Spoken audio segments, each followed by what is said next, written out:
The theory has several programs, and we now categorize these initiatives by stage of life, from here to corporate. So we will start with students. John Jam and Ghana building number 6. So I hope everyone has received their link. Just to give a bit of, I'm sorry, just to give a bit of backstory, we are voting for Exco and chairs now because Exco have certain options which are in the rest we'll vote on later, depending on how this first set will go, just to clarify. So yeah, the link I received is just for Exco and chairs, so you can cast your votes now 2 times, and then we'll get up again.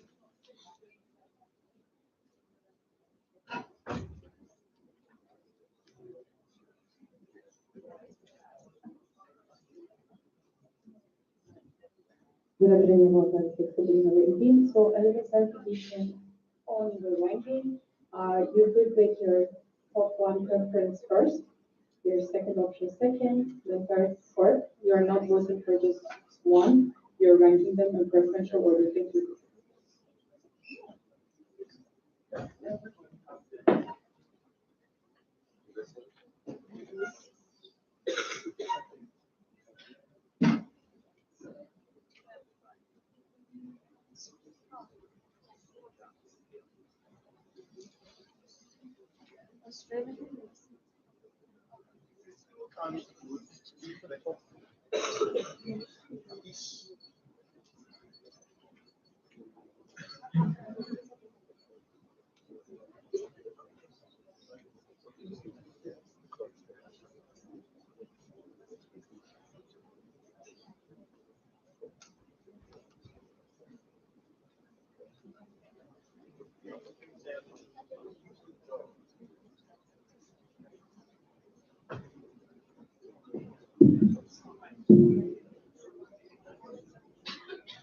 And today I will mostly focus on the career membership programs because we know that navigating the veterinary world is a challenge, but we believe the young veterinarians should not have to do this alone.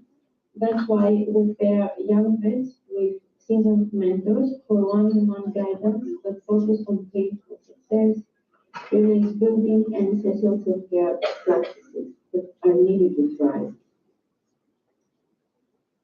The career mentorship programs now bridges the gap between experienced professionals and early career veterinarians, designed to provide tailored support to students as well as early career veterinarians.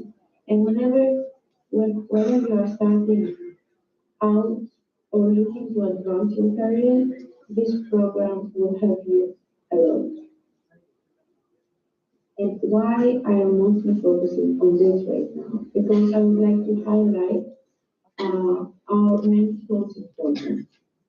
Launching in September, this program is specifically designed for students or early veterinarians to help them navigate the common, often overwhelming challenges facing during the first 3 years of practice.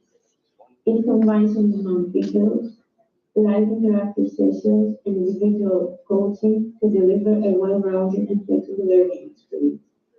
As you can see, the registration is already open, and it offers support covering a lot of really important topics. I I would really recommend you to take a whenever you have a bit of more time to go through it and read more because we address critical non-clinical skills that directly impact daily well-being and career satisfaction, including human factors, fundamentals, uh, testing perfectionism, imposter syndrome, managing, understanding frequency figure and second victimhood, essential communication skills and strategies, and everyday well-being and self-care. Now, I know that you will probably have a time in Nepal, and I I really wish you to enjoy your days there because it will be a wonderful experience for all of you.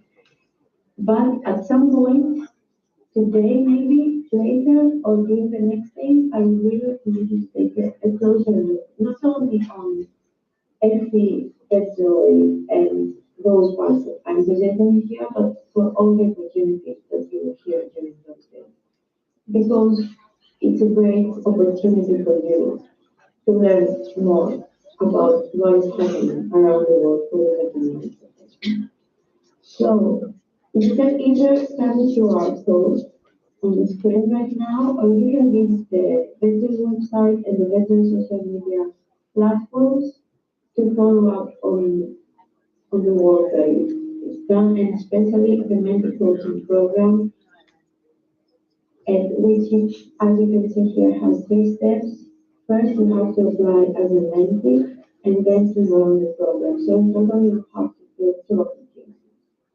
But just visit the website to read a bit more, see exactly what it's about, see if you have any questions, and benefit the most out of it.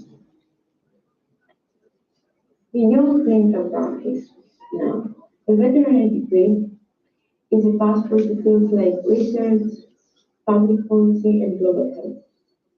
To understand these services better, FA and IVSA Europe, supported by Iranco, conducted a survey a few months ago to see what exactly influences your career choices.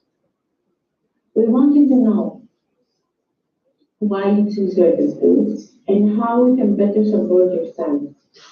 One of the most telling results was the question, where do you plan to work after graduation?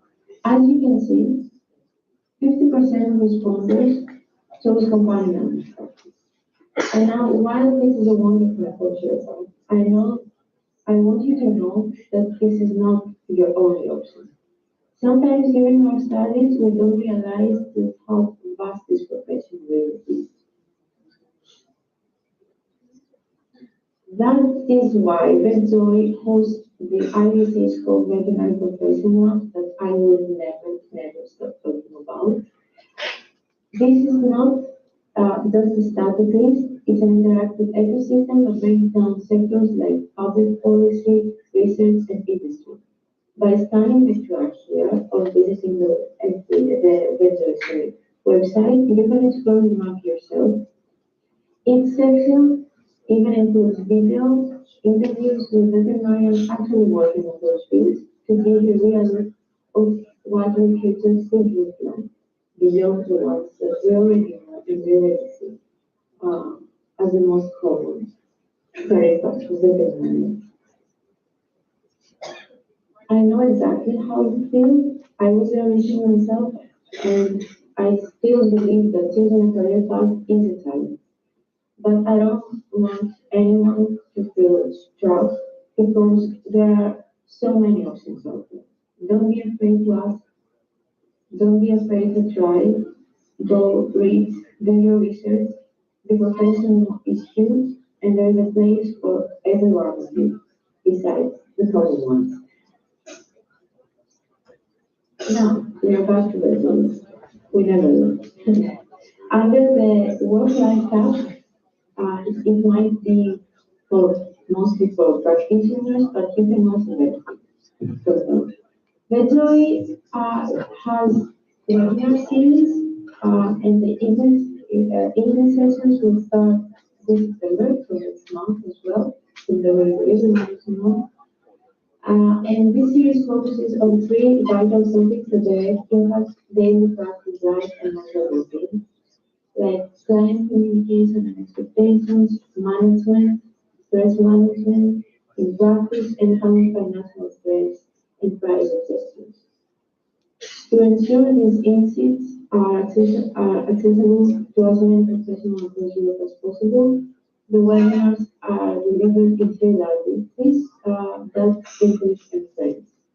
They are entirely free content, so registration is required so you can secure a spot, and you can scan the QR code again if you are on the slide or visit the social media platforms that we have served, and you can find the link for register for all of it. Furthermore, the DI Research Grant actively supports projects that promote diversity, equity, and inclusion, making veterinary medicine students eligible for a grant to carry out research in those fields. Virginia is a veterinary student from the University of Bari in Italy and was awarded the grant for her innovative project. Her research explores the intersection of gender and religious expectations in the veterinary workplace. We are very much looking forward to hearing the results, which will be presented this coming November at the SE General Assembly. Lastly, as I already told you, you will hear a lot of opportunities, not only on FE, but virtually as well, and FE sections as well.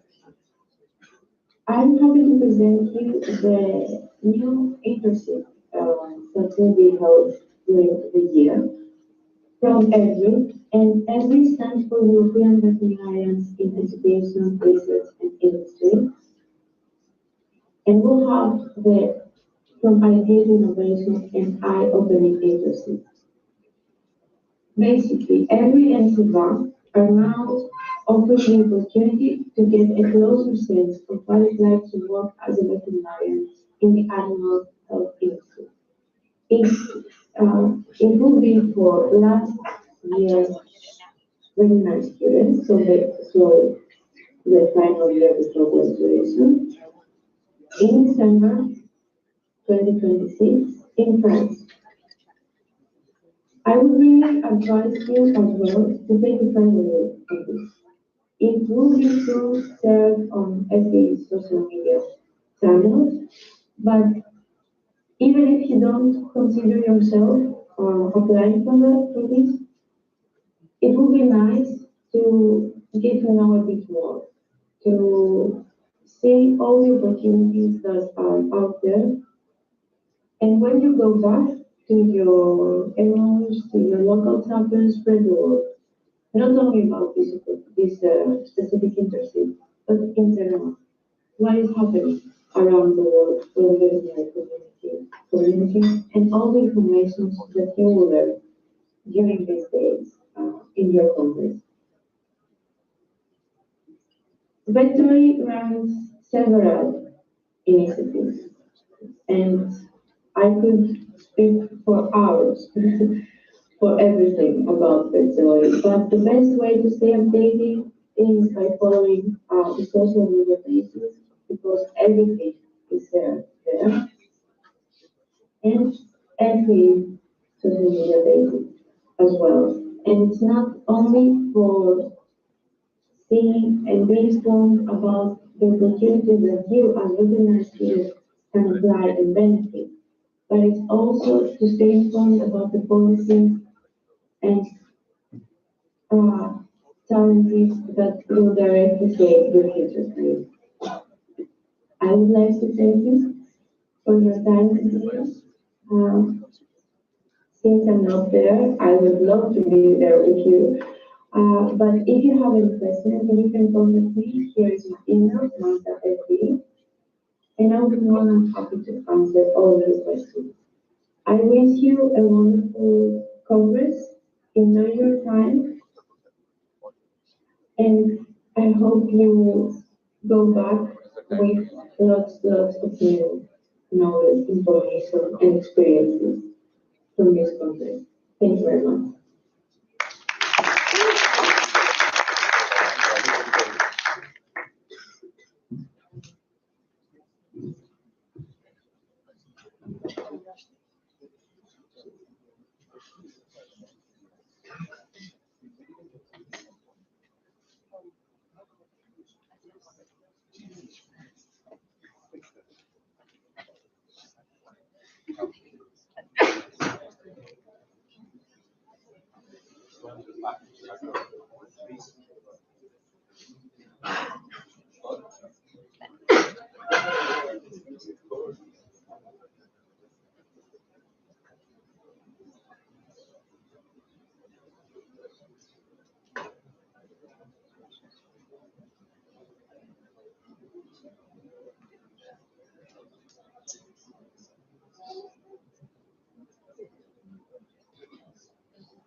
All right, I hope elections are going well for everyone and that the first round of voting is nearing completion. Please remember that you need to vote twice. Election committee will remind you if two of your votes haven't gone in already. We'll be careful about that. And the next point on the chair would like to call this meeting back to order at 10:22 a.m. 12th August Nepal time. And the next point on the agenda is base factor, and that is going to be yes, really.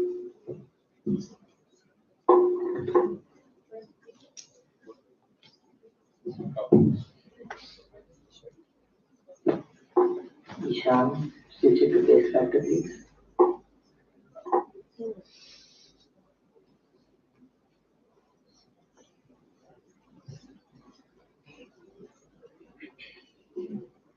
Review at the review organization video 18. Yes, good morning, everyone. I will be presenting to you the base factor. So base factor is something that we have to set every single term. It's always go forward in the Congress. I will talk it through briefly, and if there's any very particular questions, I will hand it over to the treasurers, and else I will be presenting it to you. So to give you some background, this is what the base factor looked like in the past terms.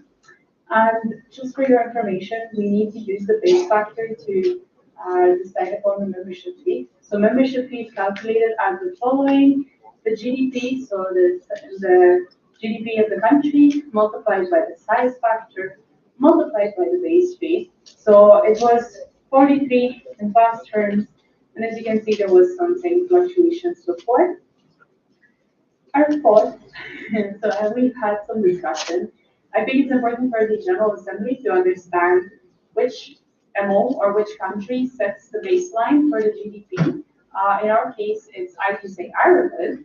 And it is important to always adjust the base fee for maintenance of financial stability. As we know, some MOs will be added, some MOs might be terminated. So that means there might be fluctuation in membership fees.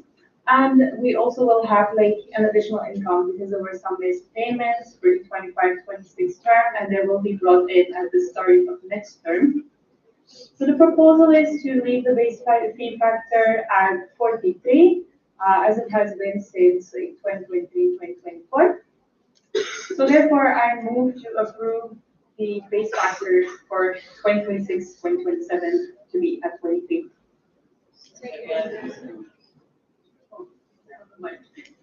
All right, the motion on the floor is to approve the base factor as 43. Do we have any discussion? Any objection? Yeah, any discussion? Please. Good morning.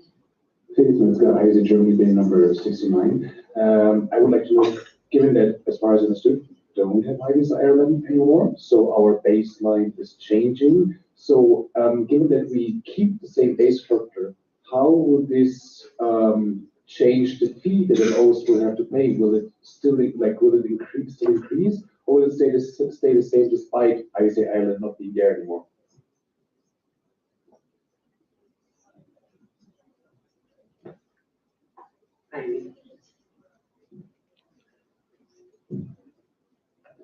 And then I did some Expo, the number 9. So Ireland will be calculating based on, I guess, Ireland for the next term. But after the Ireland gets terminated during the next term, the base factor might be changed for the next term.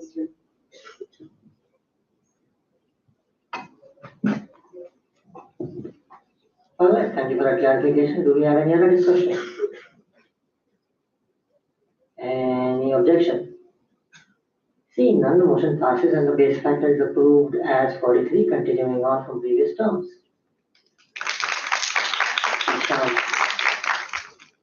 And the next point on the agenda is the exchange rate of IVSA, and that is also given there.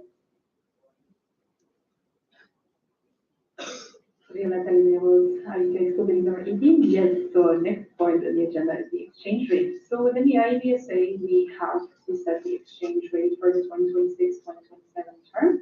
So once again, to give you some little background, this is what it used to be last term. €1 will be converted as 1.16 USD, American dollars. So the values of 2026 are projected here. As you can see, there were some fluctuations. It was a little bit higher in January, February, and right now it has decreased. But the median value stayed at 1.16. Considering the current situation and also the fluctuations, how like the currencies are exchanging, we want to ensure that we like set an appropriate exchange rate. So the rate is only used internally, so that's why we want to set it now, so we are not like dependent on the fluctuations that happen in general. So it is only for within the IVSA. And if you want more research, we can drop this link in the chat so you can like check what we did.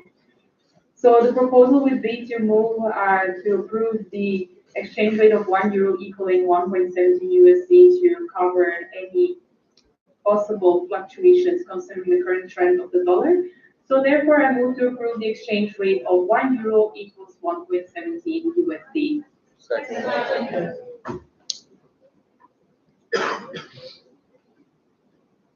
The motion on the floor is to approve the exchange rate of €1 equal to 1.17 USD. Do we have any discussion? Do treasurer procedure want to give any clarification?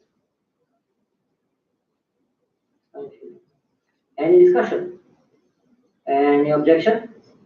Seeing none, the motion passes and the exchange rate is approved as €1 is equal to 1.17 USD.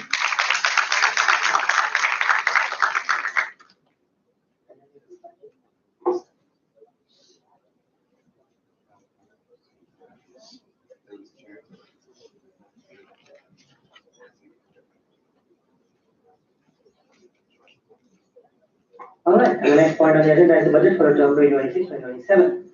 And as also we aware, Number 18. Yes. So before I start to go through the budget, just point of clarification, we are still yet to decide upon like the one last employee fee.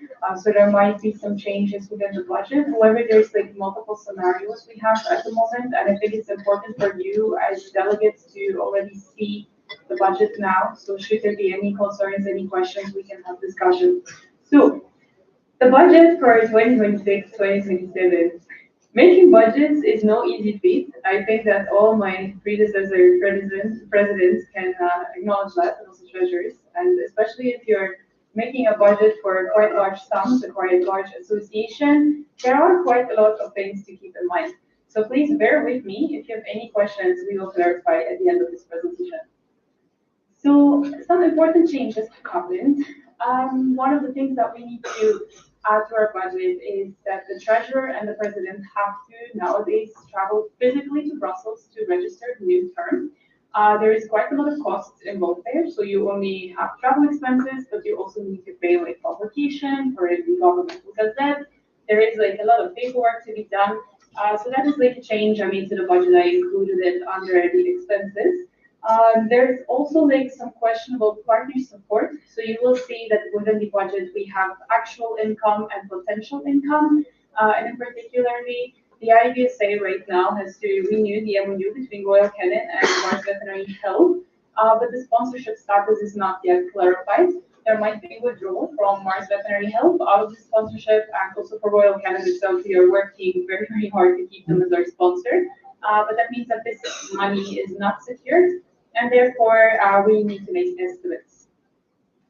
So this is income scenario A, and this is income scenario B. In scenario A, basically the only difference is that the Royal Canin sponsorship is not included. Also, for your information, 10,000 is an estimation. This is not confirmed. We will have to have discussions with Royal Canin, and hopefully we will be able to make it more than 10,000. 10,000 is kind of like the most, well, unhappy scenario that we can think of. So as you can see, these are the parts that are confirmed income, which equals 76,000. And then there is some potential income, which equals 23,000, and it makes a total of approximately 100,000. And here we just add 10,000, which makes 110. I will leave it on the screen in case you want to take a picture, so you can check it later as well. You're free to do so. Because I would share the spreadsheets with you, but I'm not sure if that's allowed. All right. Next up, we have our expenses. So you will see that there is a lot of expenses. So I will talk you through, and I would like to point out certain things. So these are the travel expenses. The general recurring expenses is those for the officials to travel to our live events. We will have the symposium in Rwanda, and then there's also the SGA Congress with an undetermined host until now. So as you can see, there is a slight change in like the half fee. Why is that? Because right now the half fee is determined as the 384. That is like the fee that Rwanda right now proposed. But for the SGA, we are a little bit less optimistic about the fee. And I put it at 400, considering that this is like the maximum Congress fee that we potentially would allow. Of course, you can see that there's happy for secretariat, chairs, like all other officials. There's also travel expenses. So once again, feel free to take pictures if you want to see it in more detail. But in total, it would amount to like 11,000, 11,000, and 15,000. Next up, the committees and networks expenses. And as outgoing committee coordinator, I actually am a little bit saddened to present to you this slide in the way it is, because I would have loved to give the committees and networks more budgets, but considering like the total situation, which I will explain later, it's not possible. However, some changes have happened. SCOCA, we right now have a TNT trainer, a certified trainer, which means that IVSA is able to give trainings. Trainings cost us money, but they can also generate us income, which means that right now there is a bit more budget, considering that SCOCA could eventually no longer give out SCOCA grants, but they are going to give trainings instead, which will generate IVSA money. To give an example, we had like the the TNT training for our SCOCA chair, which cost us 50 euros, but the person did get the certification. So if IVSA is going to give trainings, we could get 50 euros per participant for facilitated online trainings. However, if we want to like give a live training, we would need more budget. So that's why it is 1,500. For SCOVI, it's 2,500 because this includes the money that we receive from the sponsors such as Slovenia.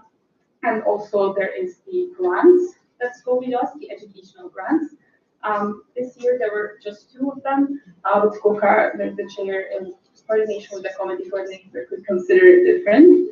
For SCOW, very important mention, this includes the SEPA grant. It's technically the SEPA grant. There is like 10,000 euros, which is from our sponsor, and they will be allocated to SCOW SEPA grants, so animal welfare projects.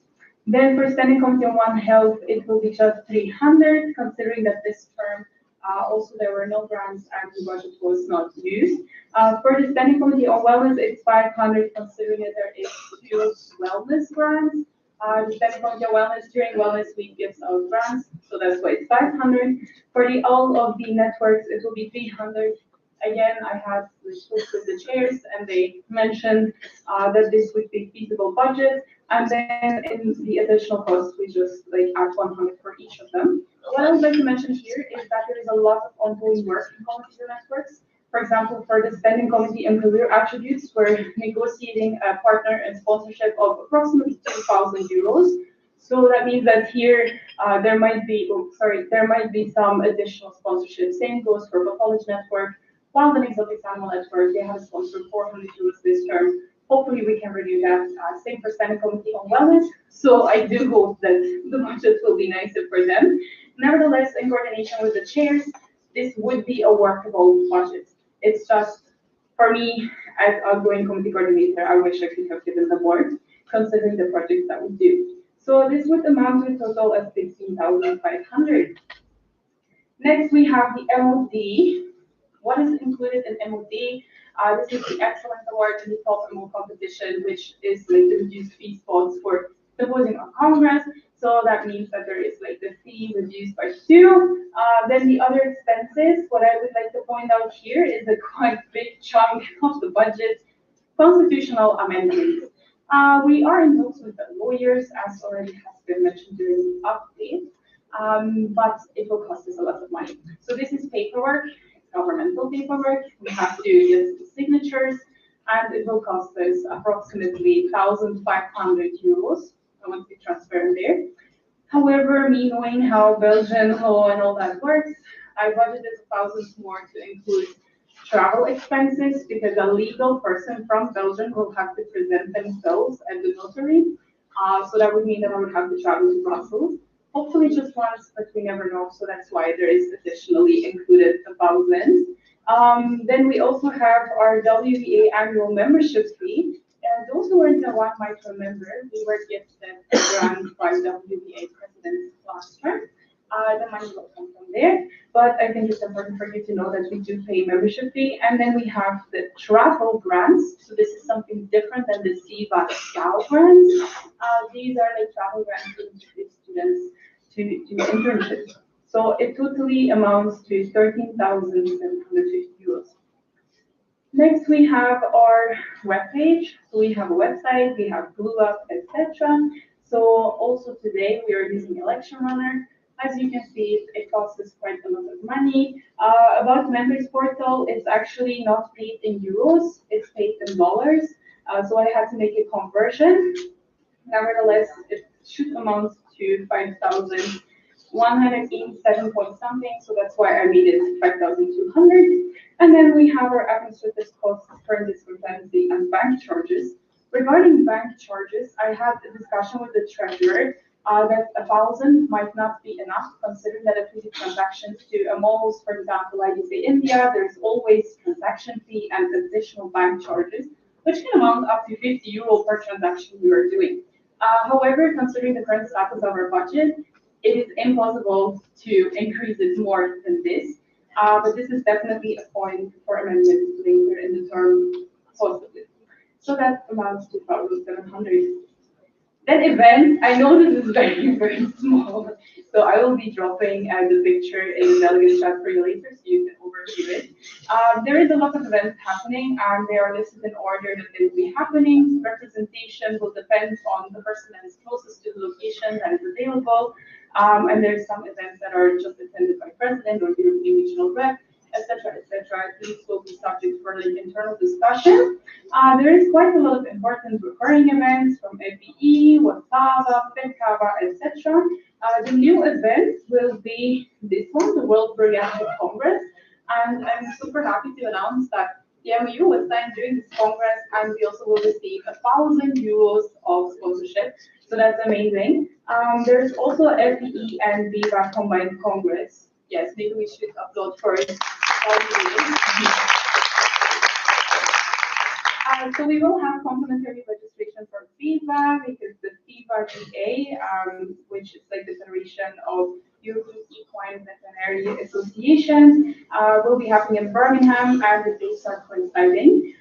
Then we also have the EVBS Congress, where we at IVSA are invited as a keynote speaker, as well as workshop sessions and IVSA volunteers.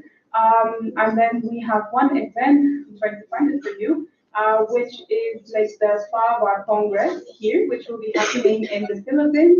And Bertina Sam will be attending this.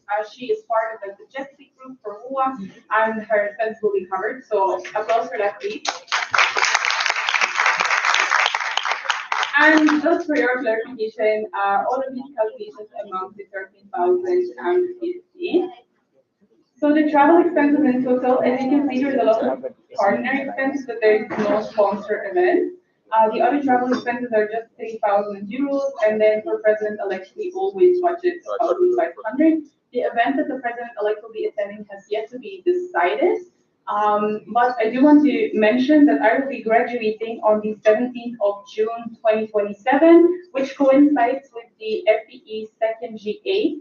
So potentially we will be able to send the President-elect that GA depending on where they're from. All right, so in summary, we have a total of 93,988 expenses. We always have a transfer to the reserve fund of 5%, which is 4,000 something, and 10% unexpected expenses, which amounts to this, which brings the grand total to 108,000. Please remember that number. So let's make some balance, shall we? In case we do not receive the Royal Canin sponsorship at all, we do find ourselves in a particularly interesting position. We have 31,000 in negatives. That is considering that the potential income is not going to be potential income. And I think it's important to clarify that for the potential income, it is kind of confirmed, but we just haven't received it in our bank account yet.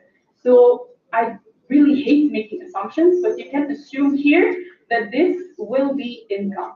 So that brings the total as this, and then we will have like just 7,700 in negative. However, we do have a positive scenario, which will be positively in 2,283, which is scenario B. And that means that we would be able to secure funding from Royal Canin for at least or at minimum 10,000 euros. Considering it used to be 20,000, this should be feasible. And then you can see we will have a higher potential income in total, and the budget will be less in the negatives. All right, you can take a picture of this slide in case you want to zoom in or see it bigger. But with that, I would like to move to approve the budget for the 2026-2027 term. Thank you.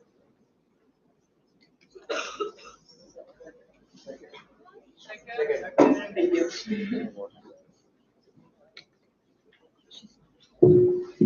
Just 1 second, guys. Just one. Sorry for that.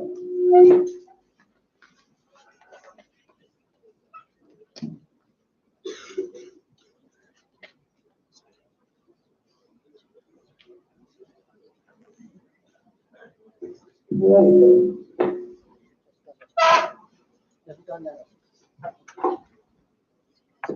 All right, motion on the floor is to approve the budget for the term 2026-2027. John, is there any discussion? John IVSA Ghana bidding number 6, point of information. The next round of elections have started, so please you should receive your link now.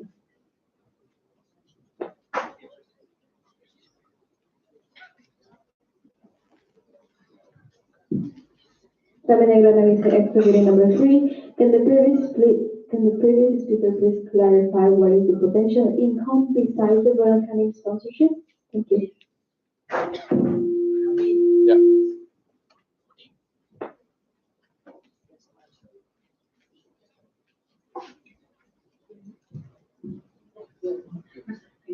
We're telling you about IVSA bidding number 18 here. And allow me to go back to that slide. So I think actually if we go to this slide, it will be more clear for you. So here we can see potential income. So in membership fees and estimation has been made approximately 15,000 considering the base fee factor to be 43. Then we will have Farina brand, which is for Europe Regional Symposium of 5,000 euro. The MOU has to be renewed. We have FEE, which has confirmed that there will be like 1,200 in total available for travel expenses. However, their term works a bit differently than ours. So we will have like approximately 500 of that for now, for the first half of the term, and then 600 for the next half of the term. But considering we will get the 1,200, should it become like 700 for the second half of the term, that would be possible. Then we have here the PECAR council meeting, so they usually give us 400, should also be confirmed. And then this, the working group, we will have a lot of representatives nowadays, so they also will give us 2,300 euros for that. So that brings the potential in scenario E on 23,900. In B, scenario B, if we add up like 15, 5, 10, etc., we will come to 33,000. The only difference is here that we estimate the potential sponsorship from Royal Canin of 10,000 euros. I hope that clarifies. Thank you. For clarification, Tammy, your direct comment. I have another question. Yeah. Activity number 3. Thanks for the clarification to the previous speaker. I would like to mention that, as previously mentioned, the MOU with Renogram is not currently renewed, and it's counted in both the scenarios, which in case it's not approved, renewed, can affect the budget. So that was also one of my questions, because currently we are considering the not renewal of Rail Canyon, but we're not considering the non renewal of Green Brand. So I just wanted to ask the previous speaker what happened or anything. Thank you.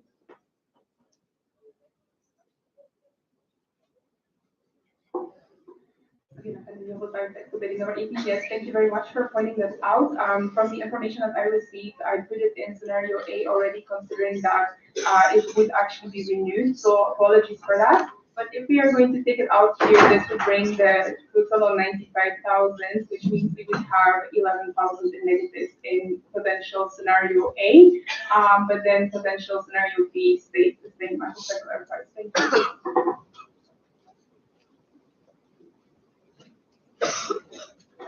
All right, is there any other discussion? Felix, you want to do it, start with us? Yeah, let's Felix.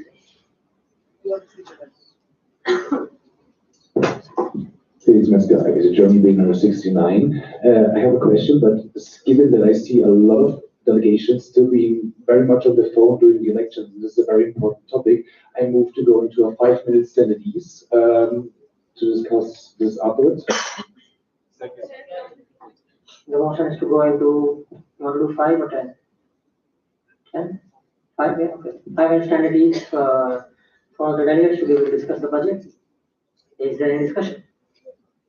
Any objection? Seeing none, there are Senatese now. We'll be back in a few minutes. So, delegates, please get around to talking, going through the file, the presentation. If you have any questions, please ask your buddies. But so if you will have questions, please ask your buddies for clarification here, because this budget is what is going to be used for the next term. And that's how IVSA will function for the next term.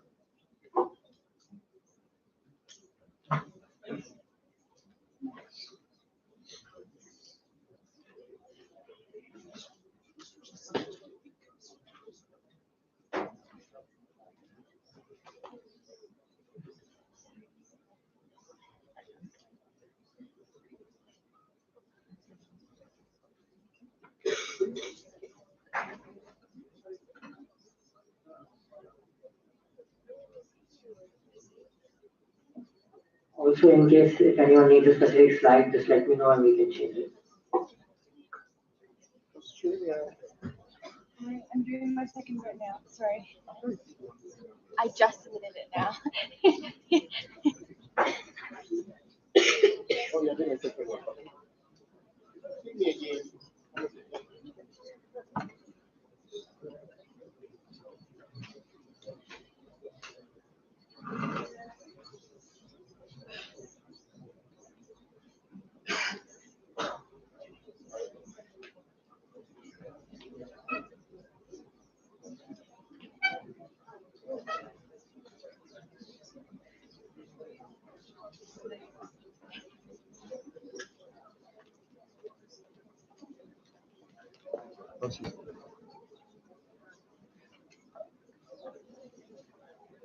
Where's China? Over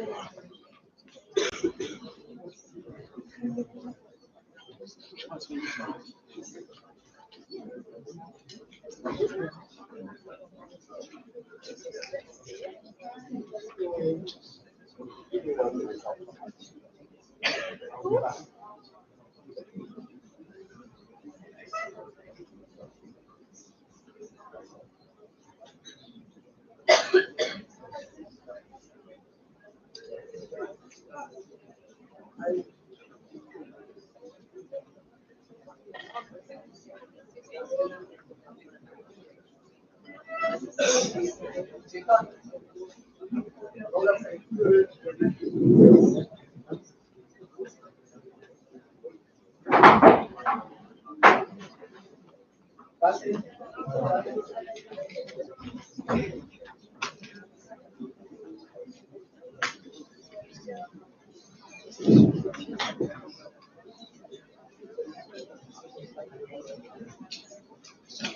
Okay.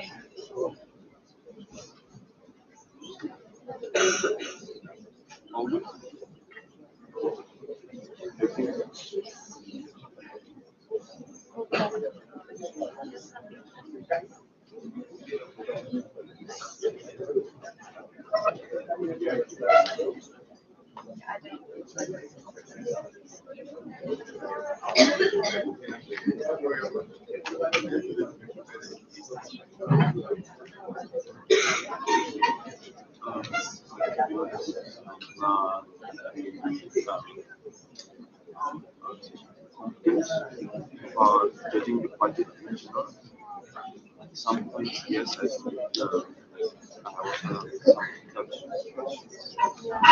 some it would be better for you to ask the trust and the treasurer about your concern because I don't think it will.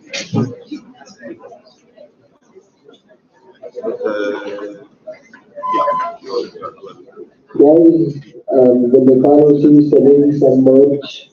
If you want to buy it, today is the last day as well. Which is the treasurer. Yeah.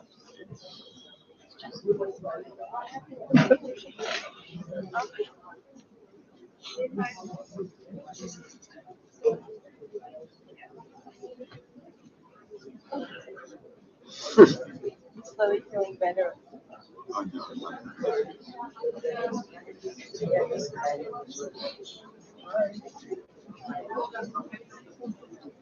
Nabil, I'm gonna come with the key the next time.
Viva Telling was Architect Committee number 18. I would like to withdraw the motion to move to approve the budget currently, considering that there is a scenario C that has to be considered that I just have been notified of.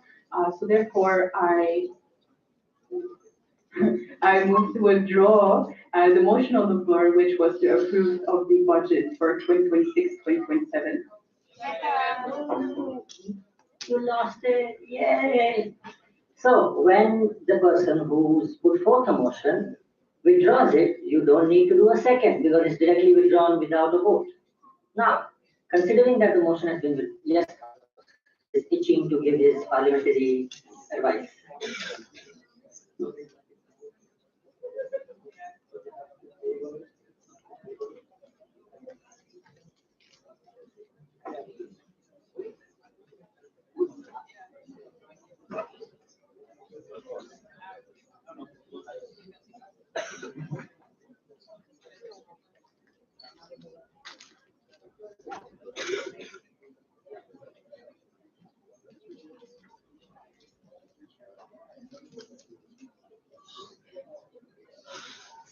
Anyway, Violet, there's another point that needs to be made, I guess.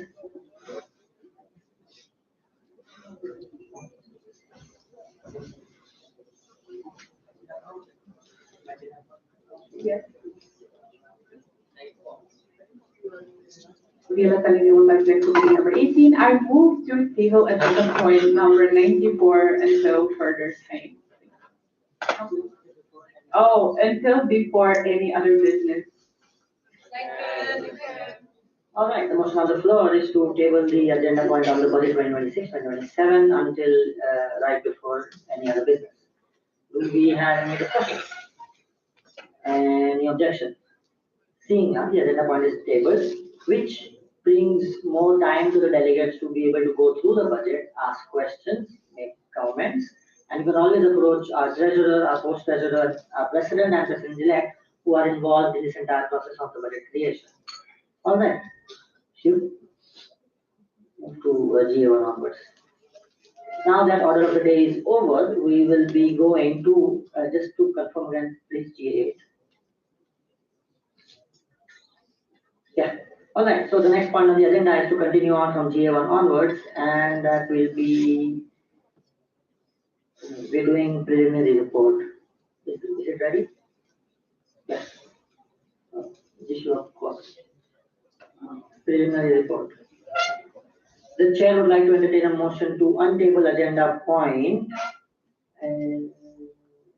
19, I believe. I think it's 19. 18.5 preliminary financial report that was tabled at a previous GA. Yes, Peter. Peter, I need to listen. There might be number 14. I so move. The motion on the floor is to untable agenda point 18.5 preliminary financial report. Do we have any discussion? Any objections? Seeing none, the motion passes, and we are untabling the agenda point that is going to be Ivy.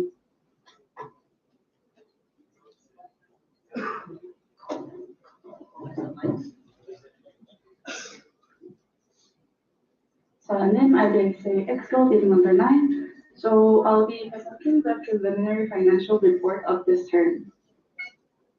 And good to see you all. And I know you all have been waiting for me to be excited with the finances. So yeah. So this is my team, which is me, and I only have one secretary, which is Anna, and she has helped me a lot during my term, like making the invoices and such. And there was post treasurer and also the trust Stavros who helped me when I was spamming him for a lot of questions. He was always there to answer me. So if you can give them a lot of applause, it'll be really good.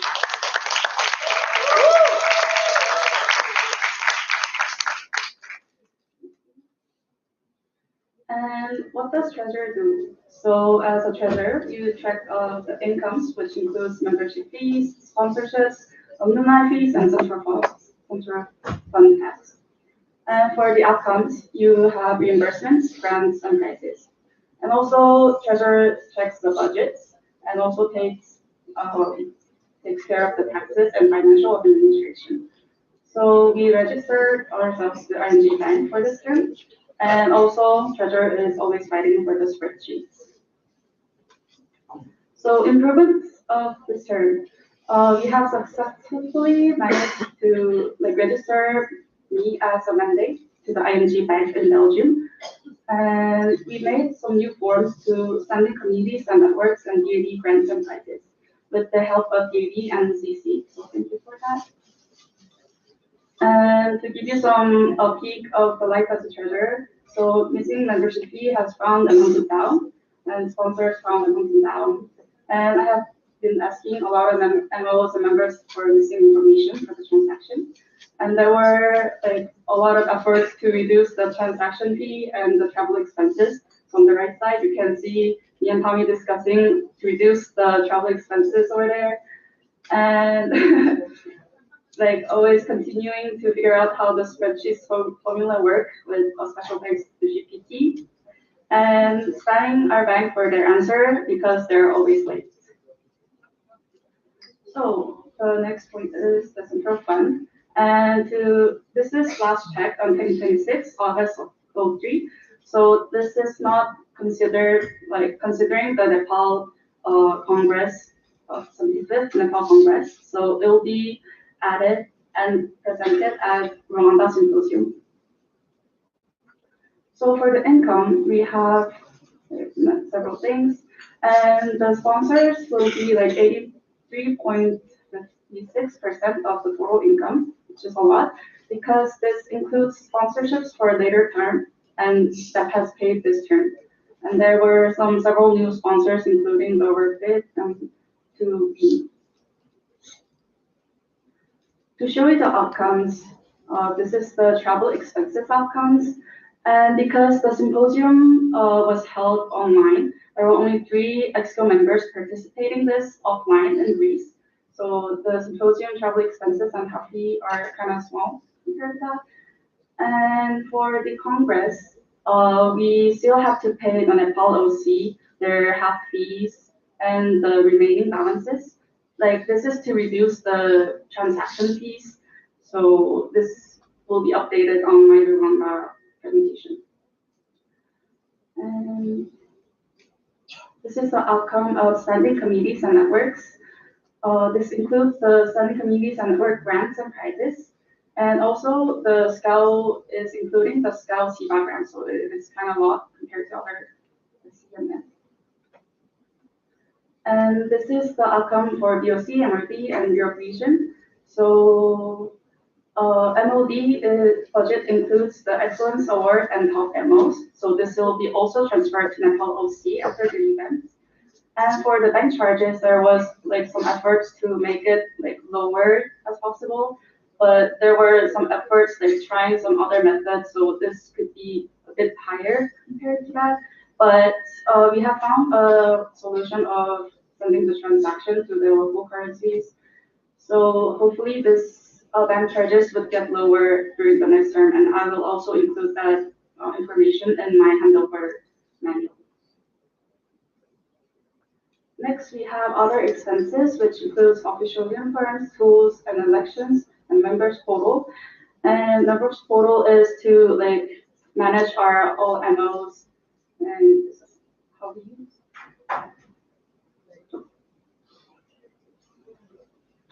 So the final preliminary balance would be this. So total outcome would be 111K euros approximately. And you can compare to that with the income we had. So realized income would be 152K euros. And you can see that unexpected expenses is kind of a lot up there. This is because it includes the sponsorship for next term and to move it to next term. And there were several MOUs made this term that hasn't been reflected in the budget, so that expense categories cannot be specified, so it is put into the unexpected expenses. Next, the development fund. So the income of this is shown like this. We didn't have any live events in the of the symposium, so the merge and auction price is kind of low, but it will be updated, and we expect more income after this event. And for the outcome, it's like this. We didn't have any symposium travel grants for this term, but we do have Congress travel grant, and you can see it over there. So this is the current asset status. We have like several places we have for the IVSA's money, like including ING, WISE, PayPal, and BOA. And with the internal conversion rate of $1.16 equals €1, it is calculated of 219K euros approximate for right now. But this would be lower after this Nepal Congress ends. So you can check it in my Zonta report. And you can also compare it to the start of my term. This is the current fund status. So we have the central fund and development fund to help the DF countries. And we have the result fund, which is like a spare tire. So like this final amount would be finalized after my term ends. And you also do have your fund as well. So that'll be all.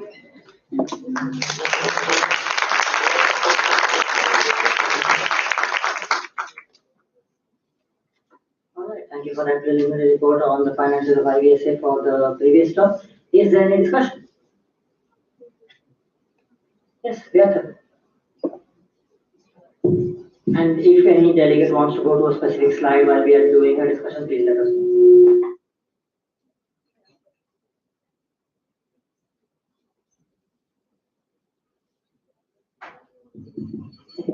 Madam McCosk, IVSA, we have bidding number 66. Could I please ask the slide where it was showing the Europeans back, a little more back, and I will just say, no back, back, yes, a bit more, and here we have for the travel expenses for regional symposium, please. Could I please get, yes, and then can we move further, please, to another slide? Yes, yes.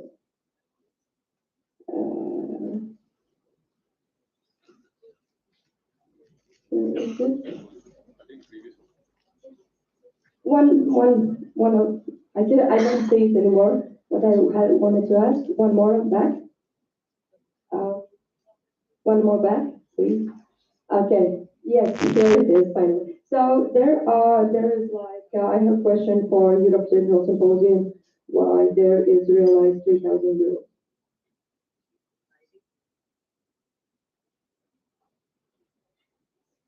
So in IVSA Expo, bid number 9. So this Europe Regional Symposium fee has been used to cover the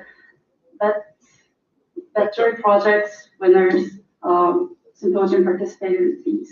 We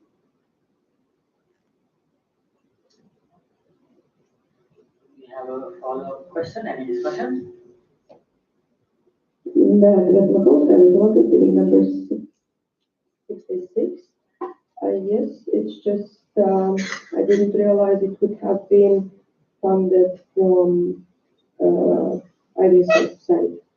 That's what the question. But I might have just misunderstood the budget program.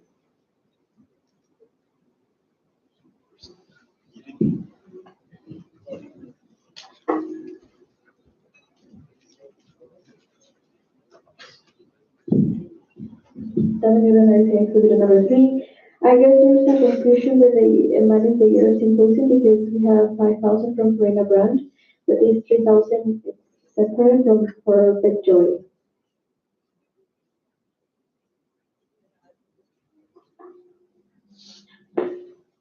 So and then IVSA Expo, bid number 9. Yeah, so to put into the categories, I might have made a mistake of putting it over here, but it was covered by the battery projects. So this is for the funding of the Purina Pro plan for the euro, and for the Petroid, which is 4K euros, will be separated and will be taken into account on my final report.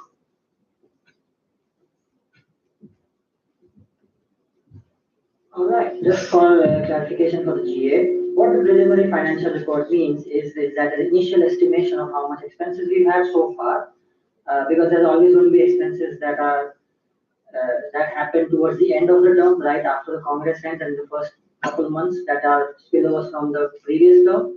So what happens is that we present the preliminary financial report where the expenses for the 2020 income and expenses for 25-26 term are presented as a preliminary report that okay, this is what is mostly going to happen. There might be some extras, like for example, the income earned for a DF at this Congress. Now, once these finances are done over the course of the next 6 months, they are presented at the forthcoming symposium where the final report of the 2026-2027 budget is presented, and it is there where it is approved. Right now, we are just presenting it and discussing it. There's not going to be a motion to approve the preliminary report. Yeah. Is there any discussion? Any objections? Seeing none, we move on to the next agenda point. Thank you.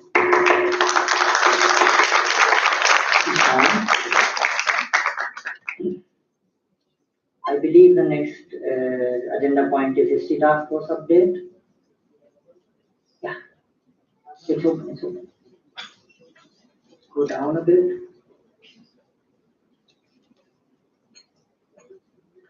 I think, yeah, 19, history task force. John, do you want to do it now?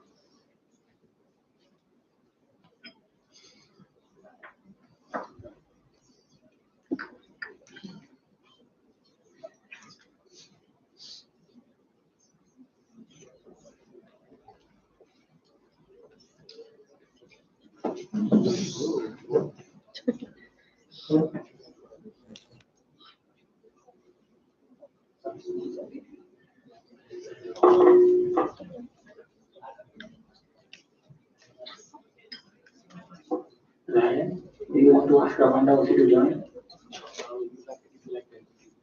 Yeah.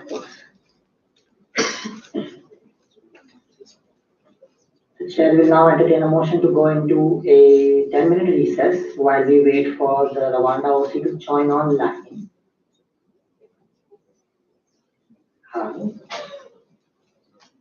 Just shout it.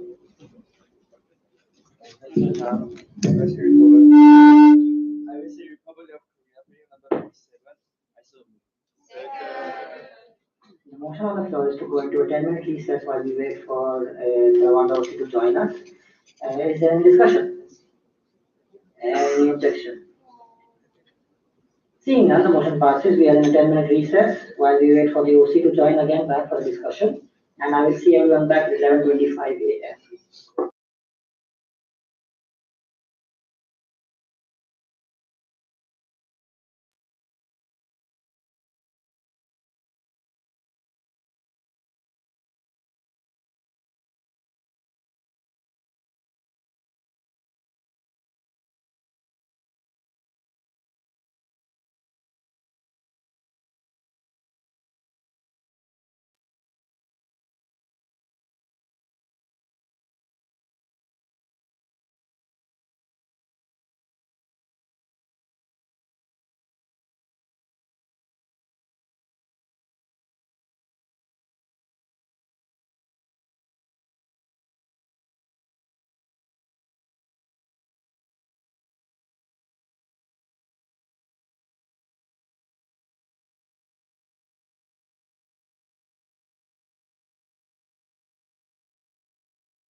Is it ready?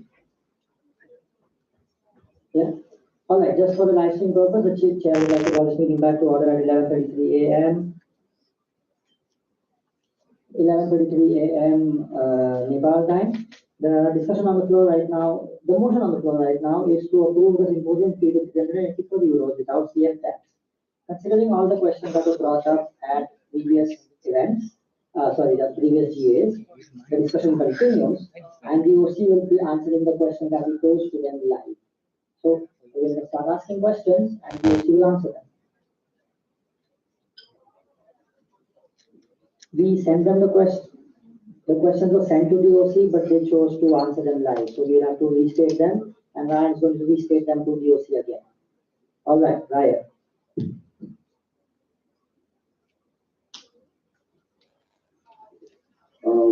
So the first question that we have for the OC is that regarding transportation, what is the limit on all the buses since you have budgeted for 2 buses?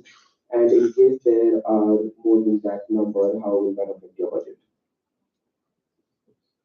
OC, this will be the time for one of you guys to answer the questions for the GA. And whoever is going to answer them, please raise your hands.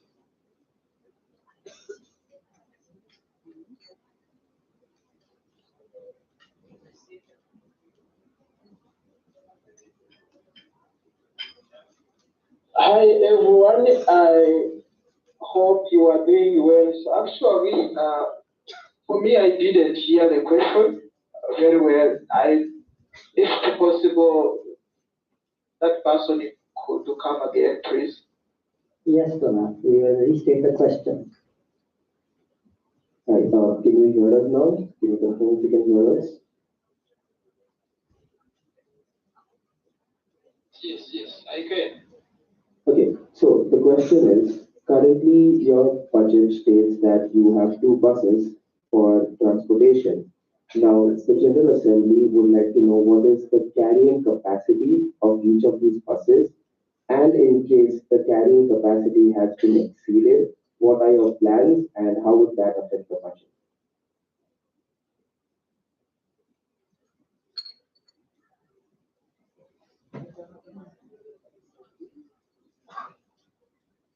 So, OC, did you get the question? And please respond to this. Yes, Donna.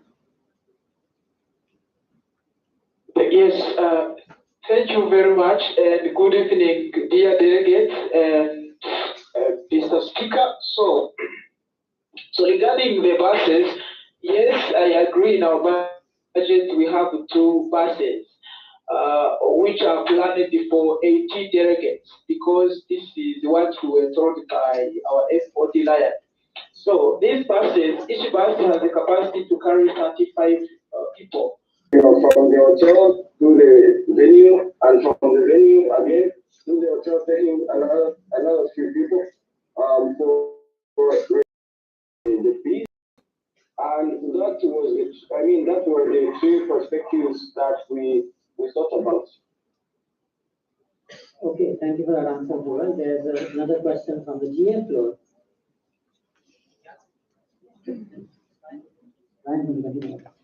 All right, the next question we have is. So the next question is that in your presentation, it has been mentioned that people should vaccinate their Ebola. So yeah, what does the OC have to mention on this entire case? Because there were concerns raised that certain countries do not have the vaccine, which would mean that they cannot attend. Question, and I believe Joel has an answer for us. Yeah, that's true. Currently, I'm working within the field of One Health. The field of One Health in Rwanda is the one which is the task force that's combat everything that is melodic or that could transfer between the borders from one border to another, that it could cause the problem to Rwanda. And so lately, the Ebola vaccines are not available for all the people from those mentioned places. For example, in the DRC, everybody from the DRC who is military within this symposium will have to take the shot. But unfortunately, the people from, for example, in the Europe, there is no reported case of Ebola. So there will be a consolidation within our group as we have them as a sponsor. They will be giving those vaccines that can measure. We've talked with the director of One Health within the Rwanda Biomedical Center, and he told us that he's going to do it as the way that it's going to please the load for the delegates to come over, and they will be giving us the and they medical attention from time to time. And that's what that we were finalizing over the days, and they have not finalized it yet in amount of money, but they are going to make it very viable for the delegates who will be attending, and it's also that's what it's area.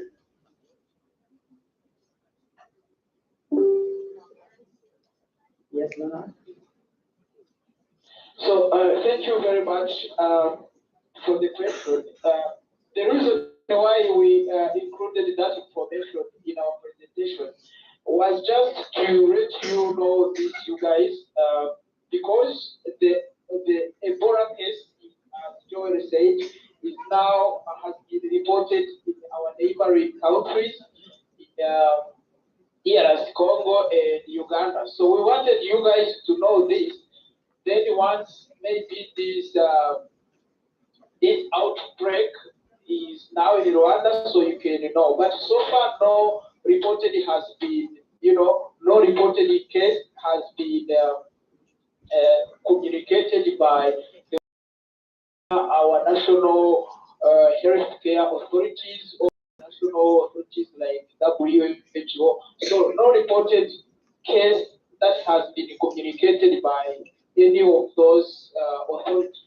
So what we wanted you to know was that Ebola is here in Africa, especially in our neighboring countries, and to those who are worried about how they are going to get vaccine. So no vaccines has been developed so far, according to what I know.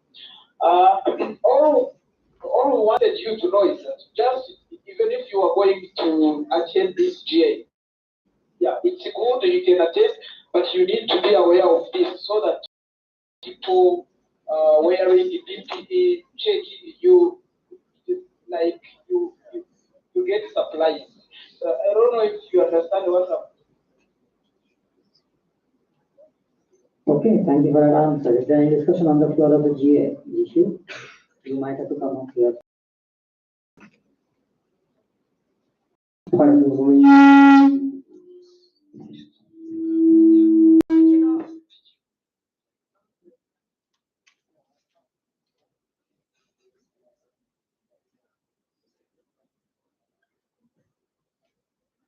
All right, so we have a point of information from one of the delegates on the floor, and it is to summarize the previous speaker statements, and I believe I will try to summarize them as much as possible. In case I miss anything, please let me know.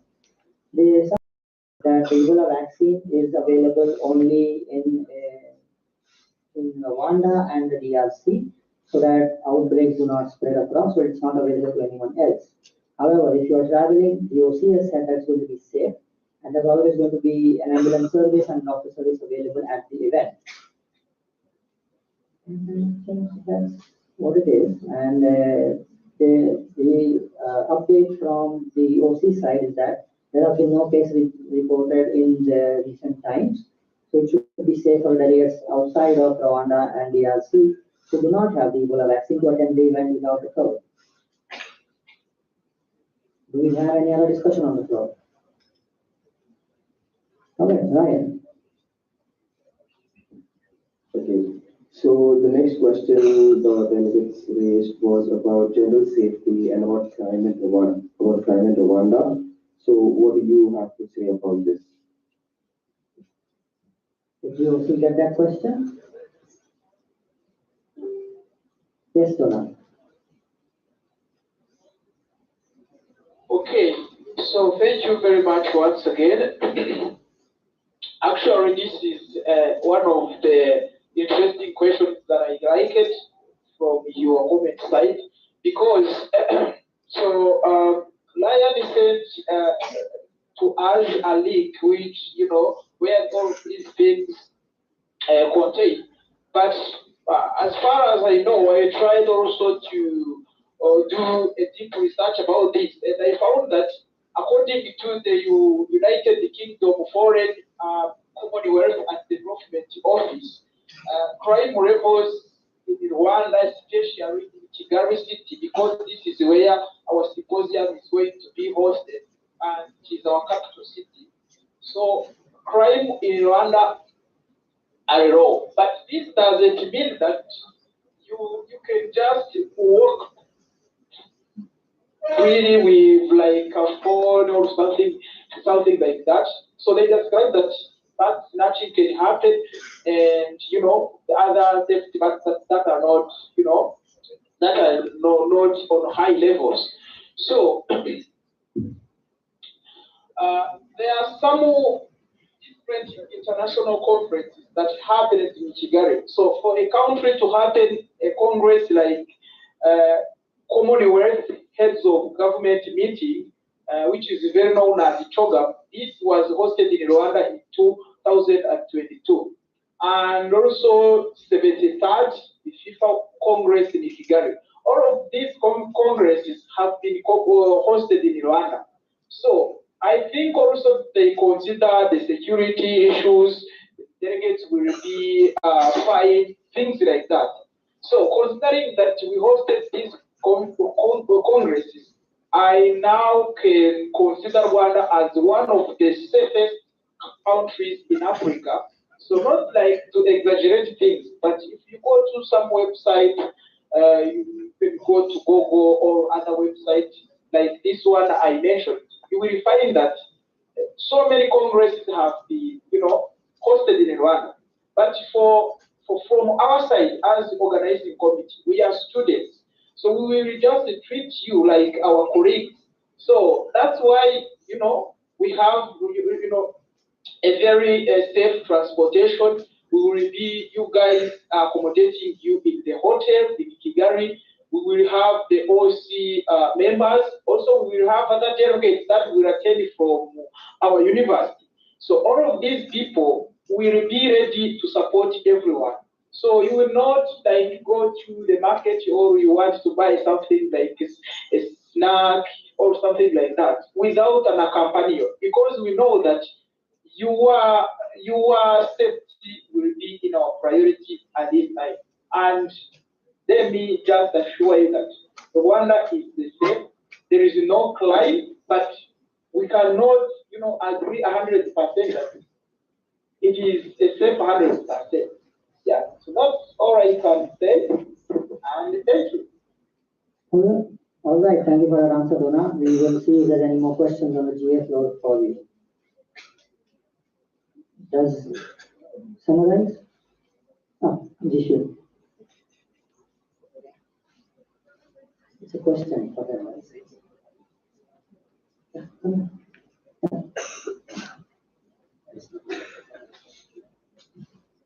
Jishu, IVSA being number 45. Hello, everyone. I have seen, I think in a previous discussion when we talked about this agenda point, one of the delegates mentioned about the travel advisory in terms of traveling to Rwanda, it's not safe. So I actually double checked again on the internet. Based on what I can find, and this is based on the United States Department of State, and if they consider Rwanda as level 2, which means exercise increased caution, but it is not like strictly prohibited to travel to.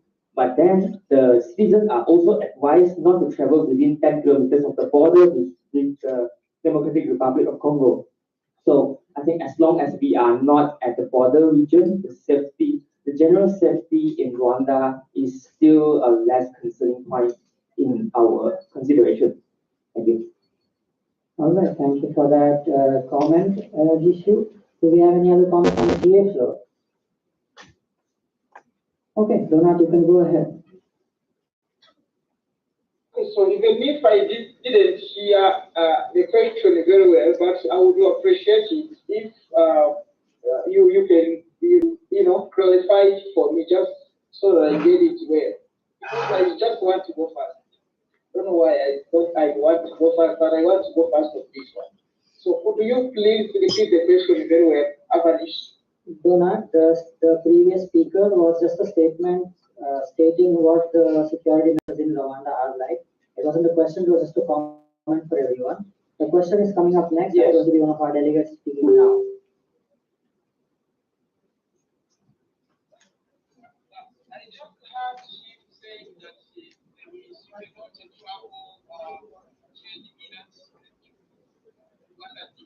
Yes, important.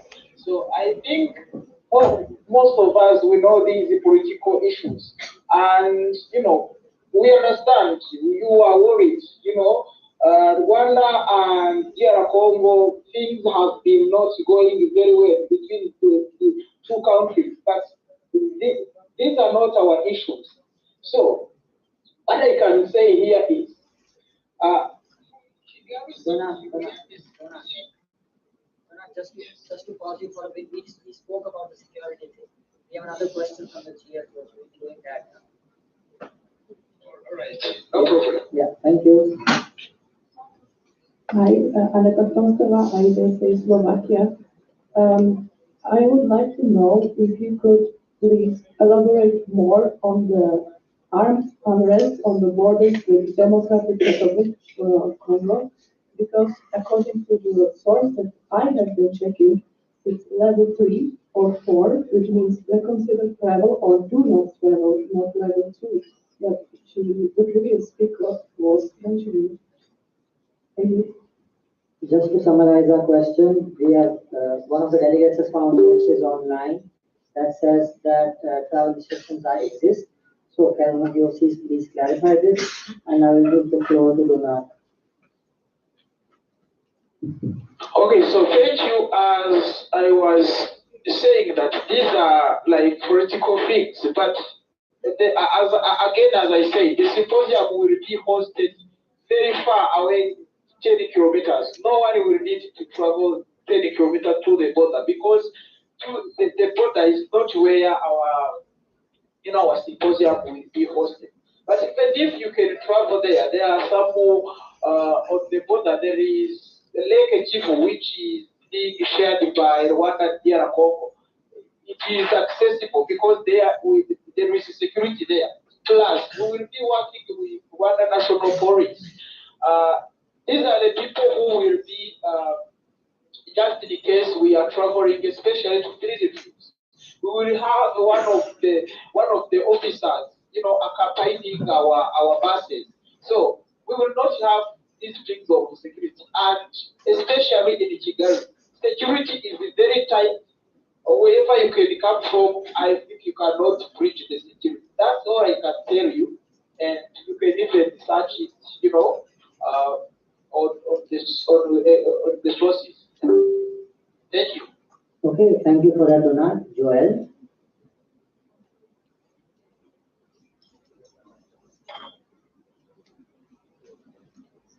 Yes, Joel, you can speak.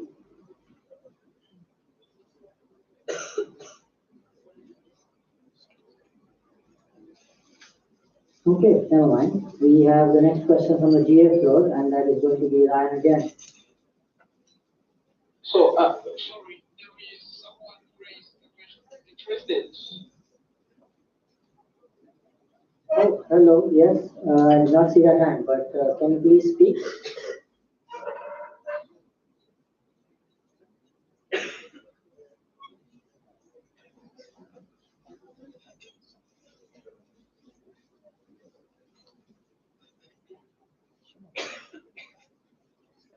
Tiffany, can you say what you wanted to say, please?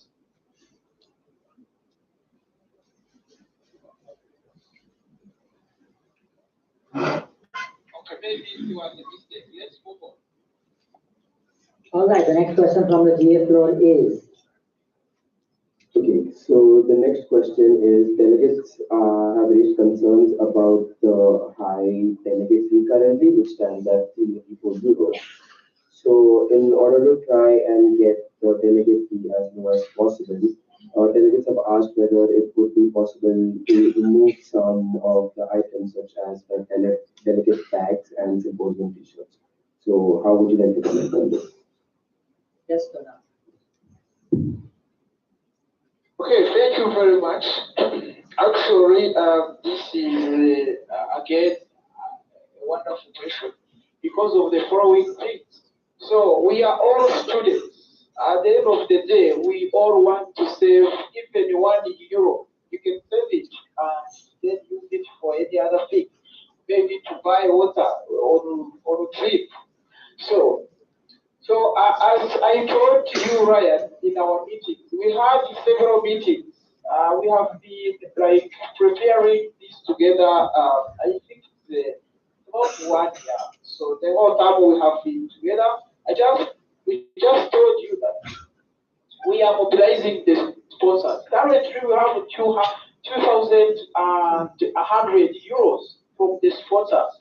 So this amount was added to the budget too, and that's why we've been able to lower the registration fees from 400.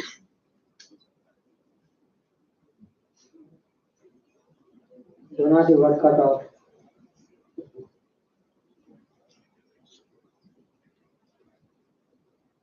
Donat, we cannot hear you. Can you hear us?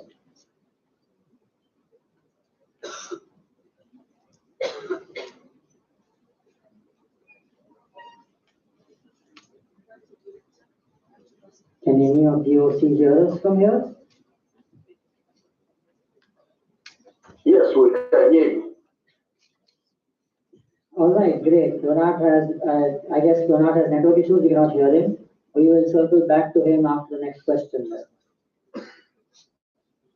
Is there any question on the GA floor?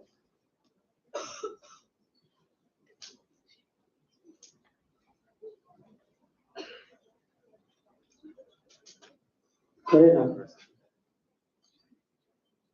Mic runner, Mr. Naveen.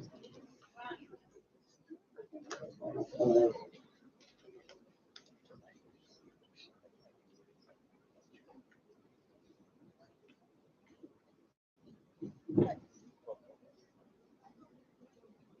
Sorry, guys. Sorry, Hello?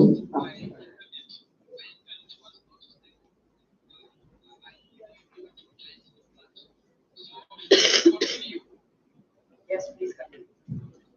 Yes, I was just talking about how we lowered the registration fees from €400 to €384, where we are now. And according to how I see things, or as the president of organizing committee, we are doing great. So we deserve maybe a lot of applause because we managed to at least get all of these sponsors. So my point is, we have currently 20 sponsors we are targeting. But what we have been busy doing in Rwanda, just to host a congress, and in our case as students, we cannot host a congress without documents, authorities, people who endorsed our symposium. For example, right now we have the endorsement from Rwanda Council of Veterinary Doctors, University of Rwanda office support letter. So I just have those letters. So those letters, they are going to add credibility, and these are the ones that are going to help us to be trusted in sponsors, to know very well that these guys, they have an event and it is endorsed by the University of Rwanda. So this is going to help us to engage with university sponsors and as well as to be trusted in the profession. So we have 20 sponsors. As we continue to memorize them, we are going to lower the fee to the amount of the money which can be afforded by us as a student debt. Because then if we plan this, we know that everyone who is going to attend will be a student like us, and we want you guys to also save. So as I told you, Ryan, basically we are doing this just for you, not to maximize the higher fee. Just know that once we have these sponsors amount, we are going to lower the fee to the amount which can be afforded by everyone. Thank you. I hope it's enough. Thank you for that, Donat. We will have another question from the GA floor. Okay, so another comment made by one of the delegates is that during an online exchange between IVSA Rwanda and another MO, inappropriate comments were passed by one of the current OC members. And this has basically raised serious concerns, safety concerns among delegates who will be there, since these comments were made by OC members who will be around the delegates all the time. Now, we would like to hear your side of the story because this is a serious allegation. Yes, Donat. Okay, thank you very much. I think that is a great question. So to be worried about, things, if things didn't work well with the people, so that question is very important, and we need, to be serious on this because, so for me, I am the president of organizing committee, but I never once served as the president of IVSA. On this call, we have the president of IVSA Rwanda. I don't know if you can hear me, and our national exchange officer, the current leadership of IVSA Rwanda. So I think they are the ones who organized this.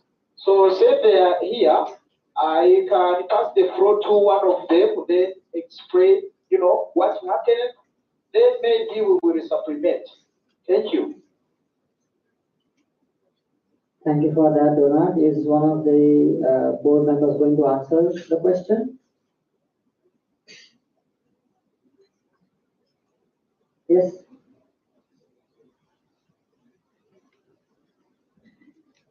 Hello everyone. I'm Clementina Ingani, the current exchange officer of IVSA Rwanda, and I heard that there was the concern about the exchange that happened between IVSA Rwanda and IVSA Jammu in India. And I can say that I didn't know that the problem was announced because on February 6th, it's when the exchange was supposed to happen, and we got the event, the exchange, and after our presentation, we prepared the event from January. So we set the date, or that the exchange will be on 6th. Then we were talking with Parika, the exchange, she told me that she was the exchange officer and she is now on the leadership position of IVSA Jammu. So we prepared the exchange. Then on the deck, we presented our presentation. After our presentation, when it was their turn, there was like 10 people from their side. After we presented, they left the call. They didn't say the reason, and we just ended the call. I asked why they didn't respond, and I didn't know that the problem was up, but I couldn't find any problem on us. After that, we did the other exchange between IVSA Ghana, IVSA Nigeria. We were preparing exchange with IVSA Shikwa, also from India. And I don't know the problem, but there was no any problem between us. I don't know where the problem came from.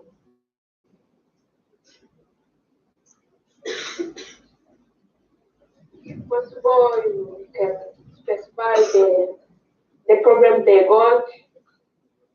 Yeah, so that we can work on that. Okay, thank you. I can say that on our side, we are good because after that or before them, we did other exchange with other countries and other ideas from different countries. There was no problem. I think. Okay, thank you for that information. We'll be moving on to the next question now. Corina.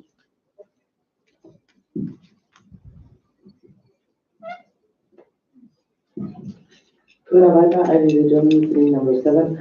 I don't really think the previous speaker's statement answered our question regarding the security of delegates regarding sexual harassment, because this was more about connection problem. That was the question we had. So I really would like to know if there, like, if IVSA Rwanda is not aware of the problem that IVSA India had, if there will be any further investigation or consequences. You see here the Singapore.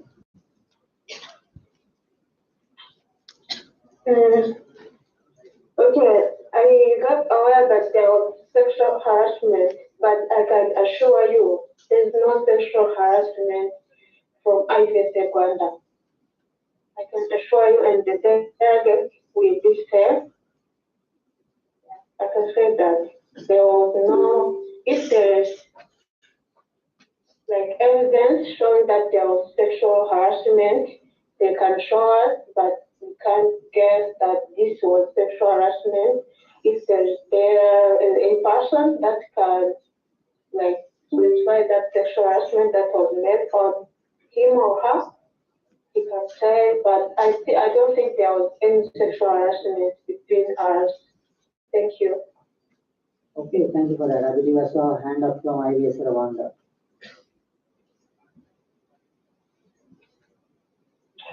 Okay, all right then. Thank you once again. I'm the president of IVSA Rwanda. I'm called the Kitchen. Regarding the issue that we are being accused by the IVSA India, I think, about the exchange program that we had with them. Actually, I want to let you know that it was not IVSA India at all. It was IVSA Jammu and another local chapter called IVSA Shirwan. We were the tripod, and as my exchange officer said, we presented our presentation. Then after the whole team from IVSA Jammu and Shua left the call without letting us know what happened. And when we tried to read them, they said they just kept silent. Now we are hearing that they are accusing us of sexual harassment. I want to assure you that there has not been any sexual harassment. And as my exchange officer said, if there is evidence, kind of evidence they can provide and deal with that, but we want to assure you that there have any sexual harassment during the exchange. That was I had to add, and I want to assure you that didn't happen. So, thank you.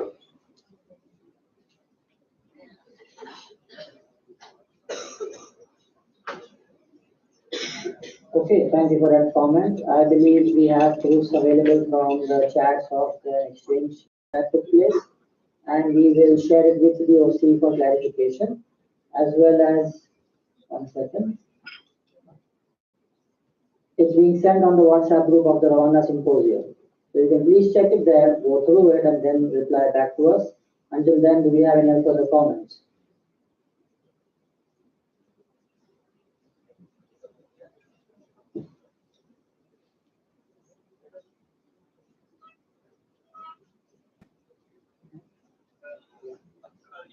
Someone who raised the hand, I think you can give him space to speak. So, and in the way we are trying to look on the evidence that you're talking about. I did give the space to him to talk. He hasn't muted himself. Okay. You can go ahead. Is Dr. Truku, you can go ahead. Okay. Am I available?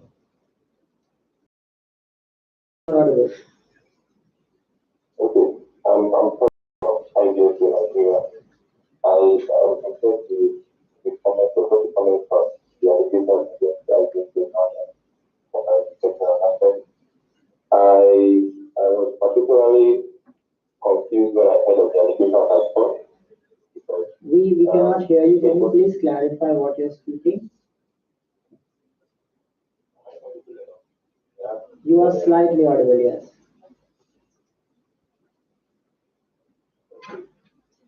So I'm talking about, I'm informing that I'm giving a comment on the allegations against IVSA Rwanda-based sexual harassment.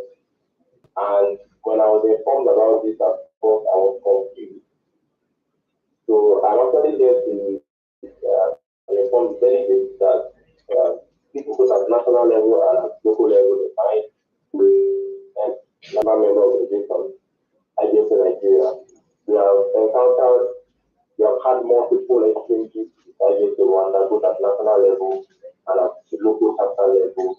I can actually attest that we don't have any incidents of this sort from against Rwanda in all our contacts. Against Rwanda has been a very understanding and respectful, a very the country is good person. And so far, I have been able to form and separate bonds with many of them, from donors to Nigeria to family call, and many more of them. So I can attest, I can on all the delegates concerning the qualifications. I personally do think probably a misunderstanding people here and not necessarily an accusation. Thank you very much. Okay, thank you for that comment. Do we have any other questions? Do we have any other questions from the GA? Good enough.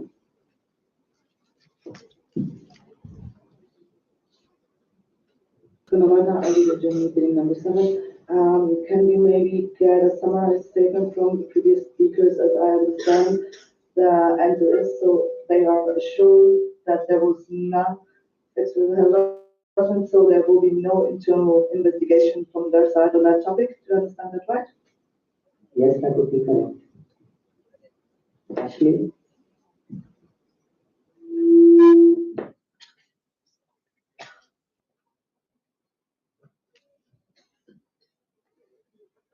Ashley Harris, IVSA Australia, bidding number 83. Hello, nice to meet you. When students are to come to Rwanda during the symposium, and if they're unsafe, what steps do you have in place to address these concerns? Did you see the question? I'm sure this again, please. The question is that if delegates do come to Rwanda, what measures are in place from the OC side to keep everyone safe? Should I answer that? Yes, Donald. Okay, so we are the OC, and most of us we are students. So according to Rwanda Animal Welfare Organization, also Rwanda Animal Resources and Development Board, Rwanda Council of Veterinary Doctors. So those are the authorities that have the measures on how pets and other animals are treated in Rwanda. So we as OC, we are veterinary medicine students. So we are trained to take care of the animals. So I don't think like we are going to be the ones to abuse them. So besides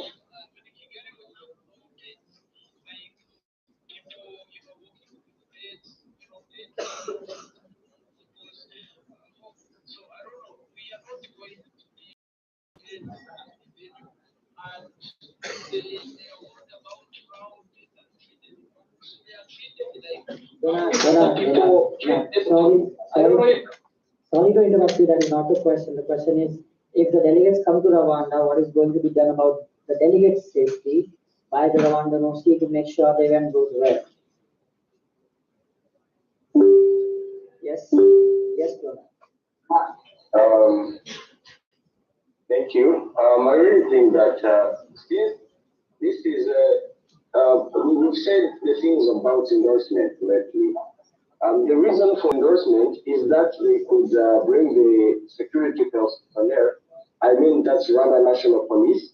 There will be the police around the place where everyone will be sleeping, of course. And possibly for the symposium that will happen in the north, the guys of the parks and all I think mostly they are soldiers because you can't deal with those people who are coaches when you're not soldiers. So we will be escorted with soldiers, and then in the morning towards certain movements to the venue and off the road, there will be somewhat, there will be like a convoy you get from cars, and then we have the clear passage, and then it will be passed as you move to into the place where we came from during the morning. So that will be the protocols, and it is clearly specified in the manual that we qualified during endorsement. So that's all that I can tell you. Thank you. Okay, thank you very much. To summarize the previous speaker's comments, is that the Rwanda Nostri has written to the Rwanda National Police to get us police protection during the event. And we apparently have a convoy of vehicles that will be helping us travel around. Is there any other question from the GA? Peter.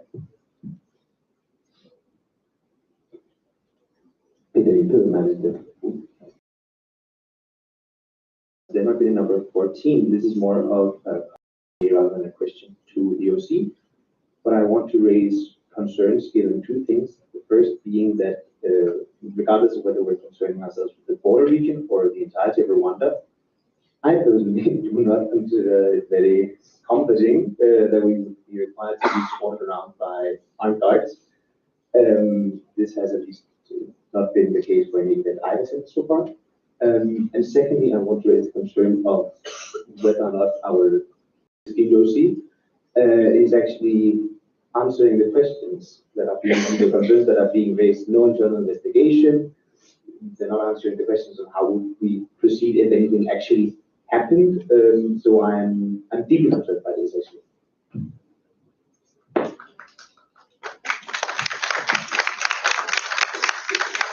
Do we have any other comments from the GA? Felix.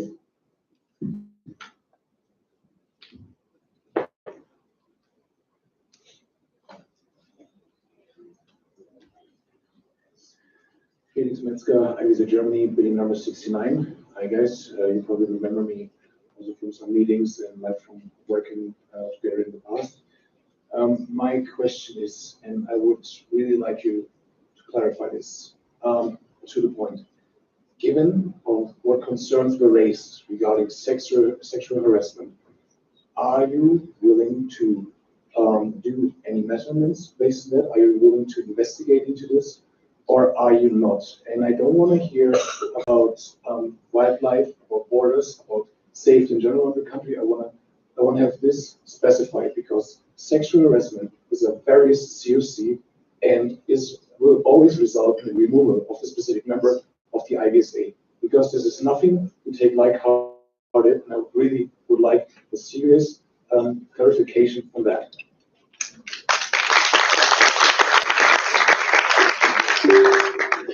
Can you repeat the question, please?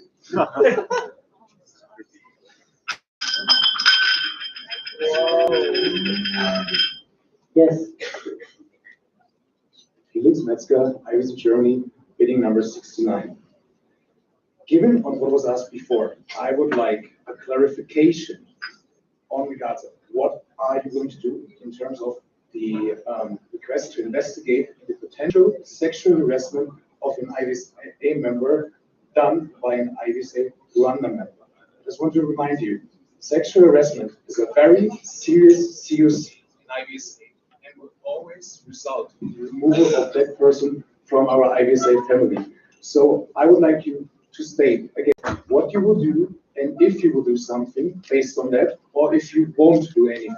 And I don't want to hear about the general safety of the country. I don't want to hear about borders, about wildlife. I want to hear specifically your answer to that. What will you do? Okay, thank you for that. Joel? Thank you. The country of Rwanda is a country of law. Mainly, if you are going to search, you're going to know that our country moves on law. There is nobody above the law, and there is nobody under the law. You have to get, let's say that he gets to within as a criminal activity, and then he will be evicted in the state of Rwanda, let me say it like that.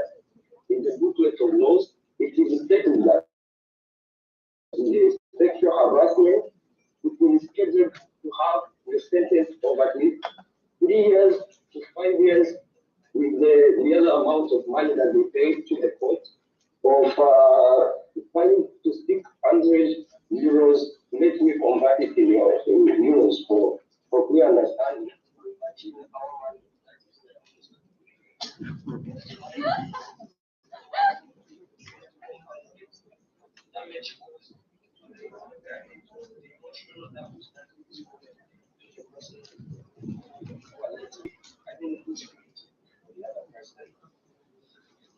Okay, thank you for that answer. Is there any other discussion on the GA floor?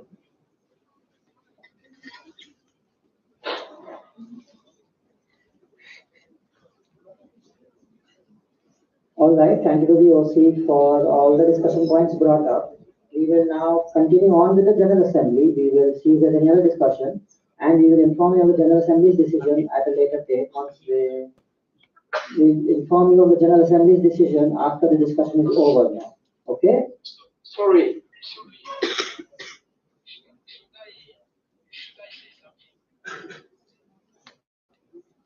No, the Rwandan OC's chance to speak is done, like the wait time is over.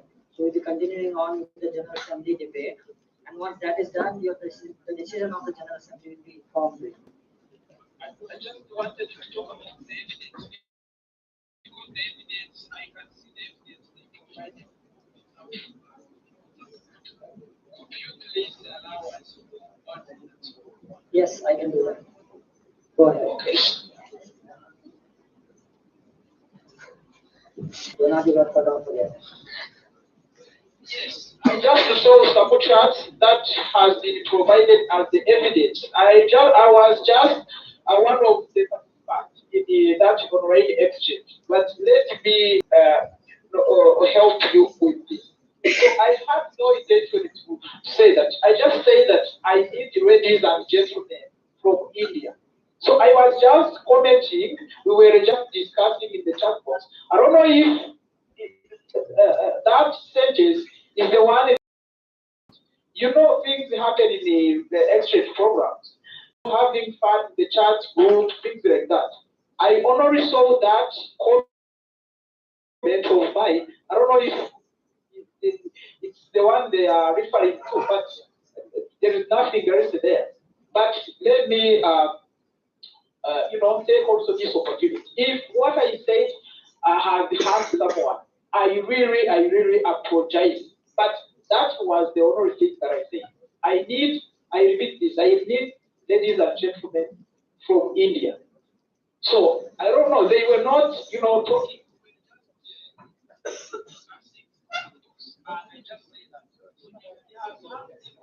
I really apologize to all IVSA with this opportunity. Maybe I don't know what is going to happen here. But I really apologize to you guys. Thank you for that clarification, Donald. Thank you very much. Okay, so we will be moving on to the General Assembly discussion, and the General Assembly will keep you updated on the proceedings and the update regarding the decision of the final few. Thank you very much. Yes, Jishu. Jishu can IVSA Exco.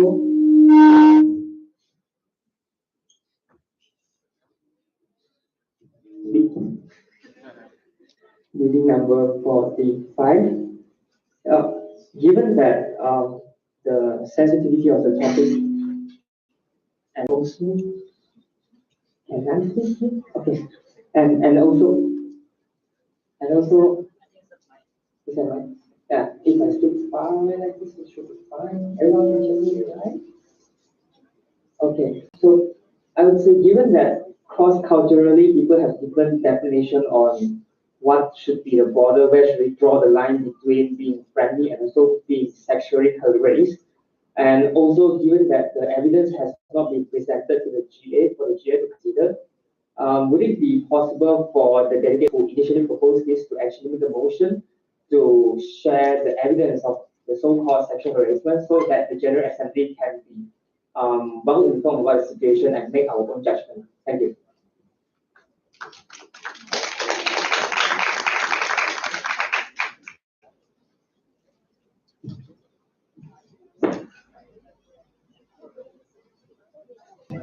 Okay, yeah, that's just yeah, it's okay. All right, so now that the discussion with the Rwanda also is done, I would advise Ryan, I would advise you to inform them to leave the meeting and that the fact that we are discussing and we'll get them a decision later on. Okay. All right, any other discussion on the floor before Peter? Yeah, it was nice, right? Peter, you tell us an IVSA Denmark meeting number 14. I would like to address what the previous speaker said, because I do want to acknowledge that, of course, culturally we're different.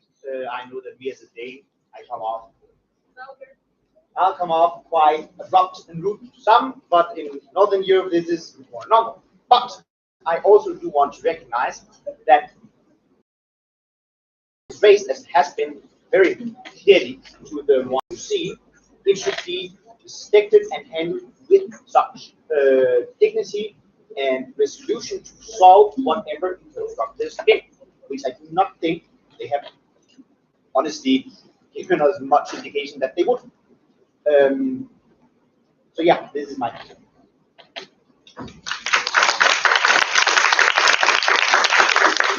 All right, is there any other discussion? Carlos. This IVSA alumni meeting number 4. It's more of a point of information, mainly focused to the past president and the current president. If information being shared before a possible code of conduct is conducted, if it is to be considered, or if we have a possibility, like is there an existing code of conduct currently in place for the situation, and if not, would publishing the information possibly affect the panel, the appeal committee, around the 10 to 15 people that are going to be afterwards involved in the situation, just as a point of information question.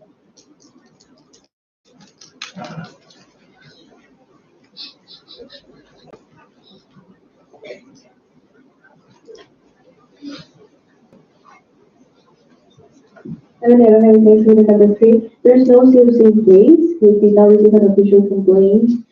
That's why we basically need to open a COC.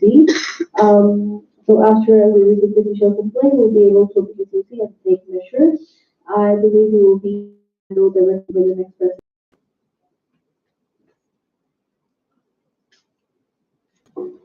Thank you for that, Jishu. This is our IVSA EXCO being number 45.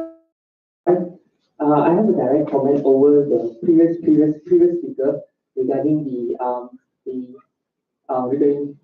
regarding his view on the Rwanda's OC's behavior towards the concern raised.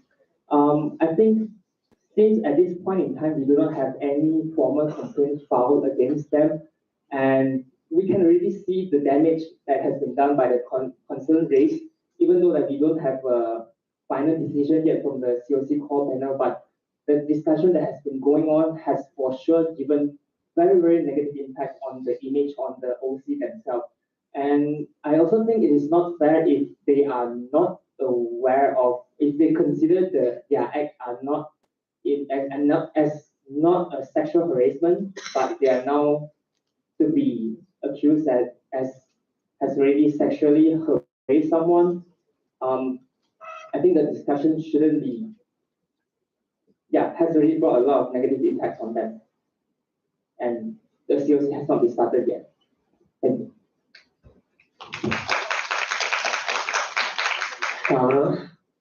Direct comment to the previous speaker. My question regarding an existing COC is completely different, according to my opinion, on the way to handle things. There is the question if there is a current issue at hand, and there is also the way things get handled. As CAS, it is of imperative importance that we take every comment or concern that is brought to us to be handled with the utmost priority. And I expect, as someone that has been not so long but involved in many similar situations, that every concern is addressed with according importance. I'm not affected by the fact if there is a problem officially or unofficially at hand, because as if a concern is at place, it should be addressed, it should be handled the proper ways that we should, as an association, expect from our members to uphold.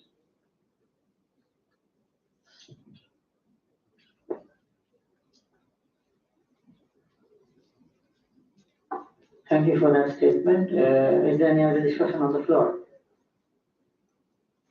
Ika. And I would like to move to the previous question on the floor.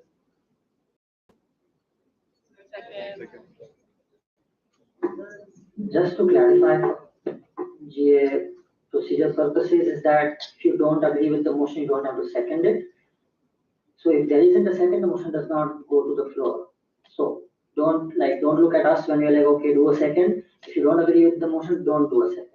Now that we have a second, the motion on the floor is to move to previous speaker, which means is that we stop debate completely and go to a vote regarding the motion on the floor, the original motion on the floor, which is to approve the final fee of the event. Now, is there any discussion on the moving to previous speaker?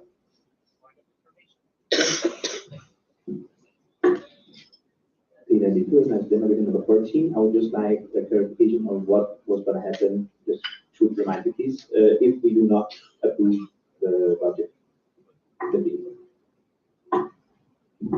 To answer Peter's question, if the budget final fee is not approved, the event stands cancelled. It is then converted into an SGA, and the SGA, the format of hosting it, will be decided by the next executive committee.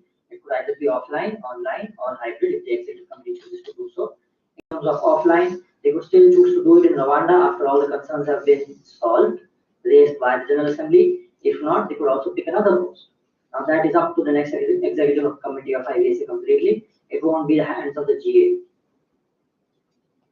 Yes, Julia. Is it a point of information? Regarding the IVSA Caribe number 26, I want to add another statement to the discussion before moving to the voting. If it's too late. So right now the motion on the floor is to stop debate and go to a vote.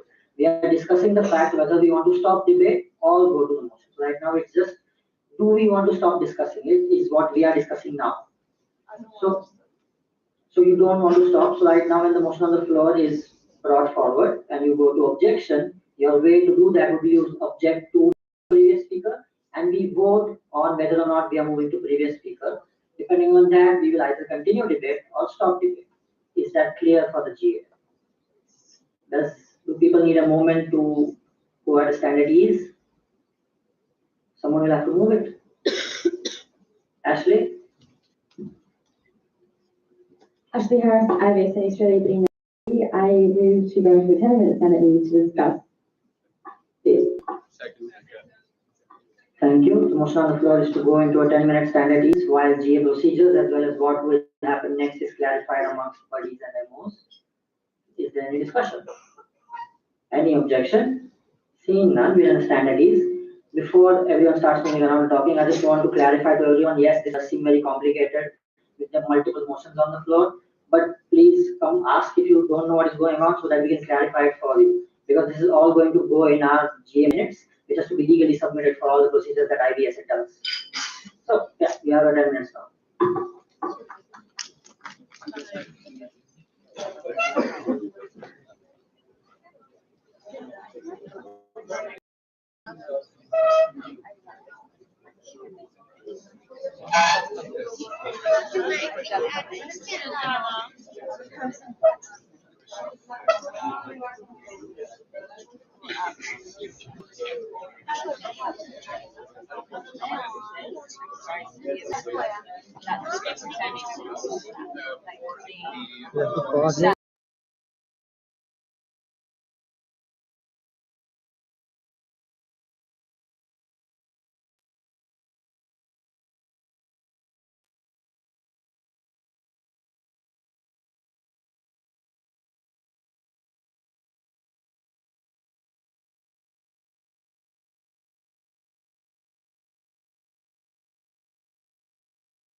People, please take your spaces.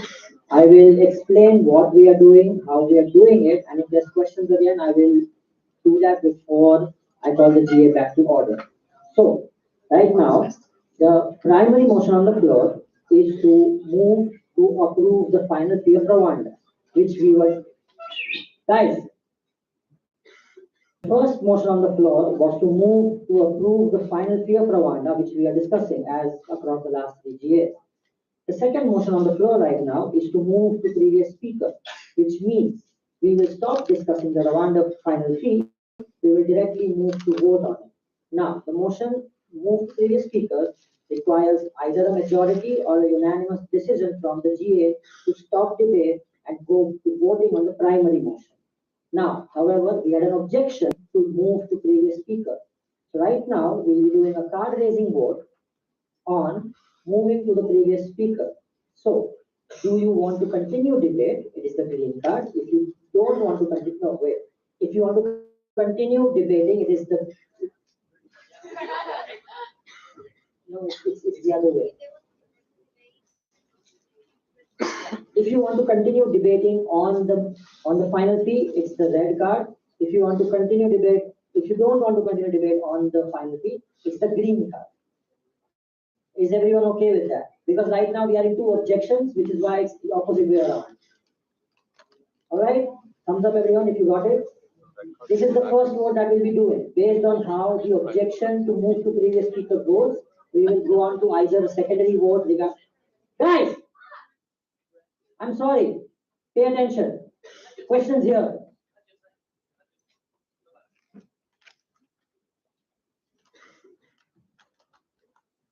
Anyway, we were in two objections. So the first vote will be a card raising vote to move to previous speaker. Depending on how that vote goes, either we will continue debating the final fee of Rwanda or we will move to approve the final fee of Rwanda. Do you have any questions? Ask me or Starlo. Do not, the buddy time is done now. Do you have any questions? Because it's a very serious matter that is being discussed. It matters with the IVSA events. If people are lost, please let us know because we will be gone out of here. We are retiring. You guys will be the one attending the events now. Alberta.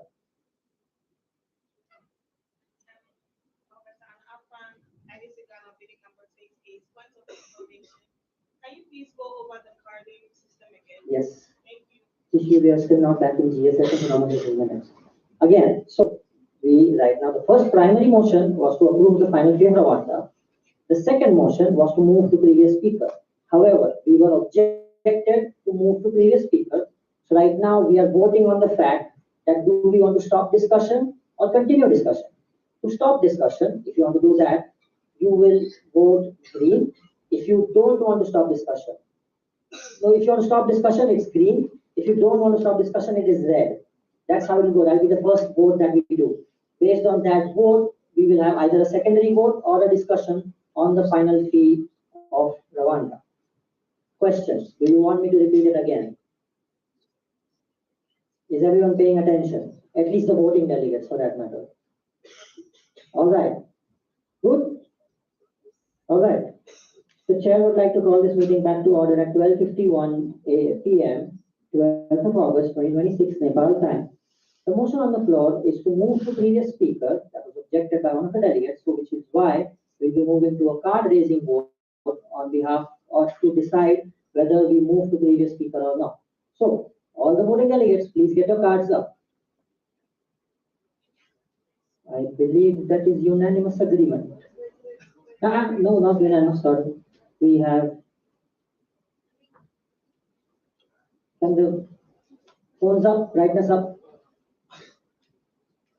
1, 2, 3, 4, 5, 6, 7, 8, 9, 10. You want, but clearly stated.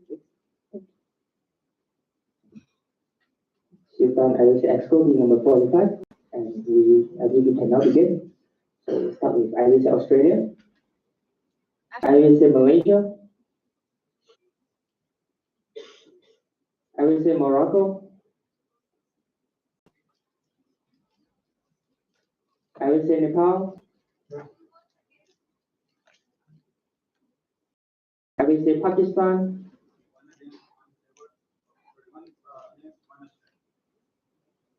1 against, 1 abstain. Thank you. IVSA Peru? 2 votes in favor.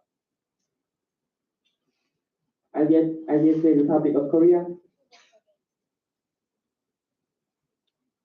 IVSA Serbia?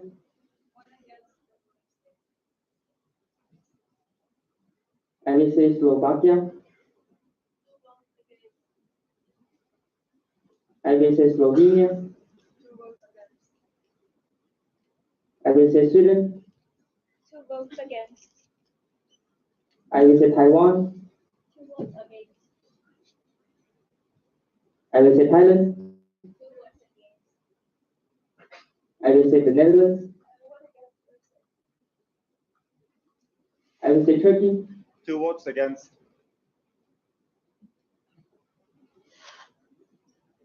All right, thank you everyone. We only have 7.69% of favor votes, and the motion does not pass. Thank you.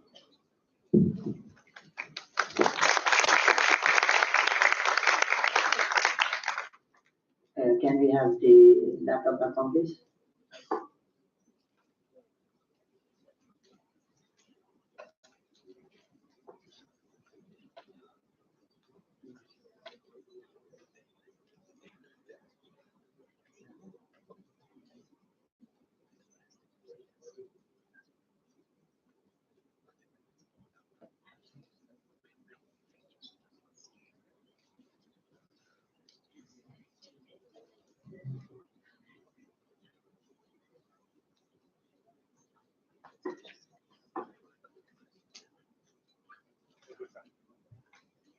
Okay, based on the results of the roll call vote, the motion to approve the final fee of the symposium to 384 euros without CF tax is not approved, which means the event stands cancelled as it is and will be shifted to a special general assembly.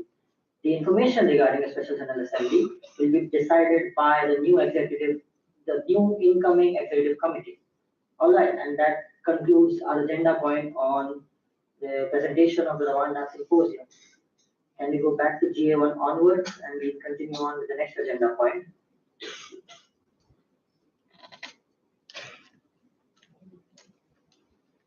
I think we are at 19. Yeah. Can someone just double check for me as well? Okay. The chair will now entertain a motion to go into a 1.5 hour recess for lunch. Katrina.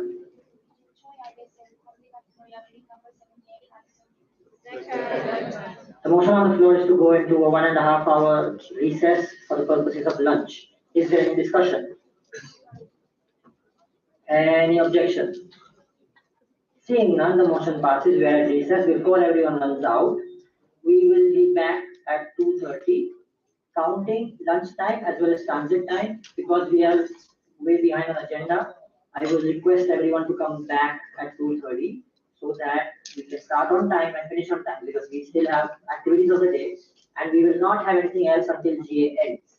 So be on time, be efficient with the discussions, and we'll be done with GA soon. And before everyone leaves, I believe there's an announcement from election committee and the DAD team. So election committee was first and then the DAD team.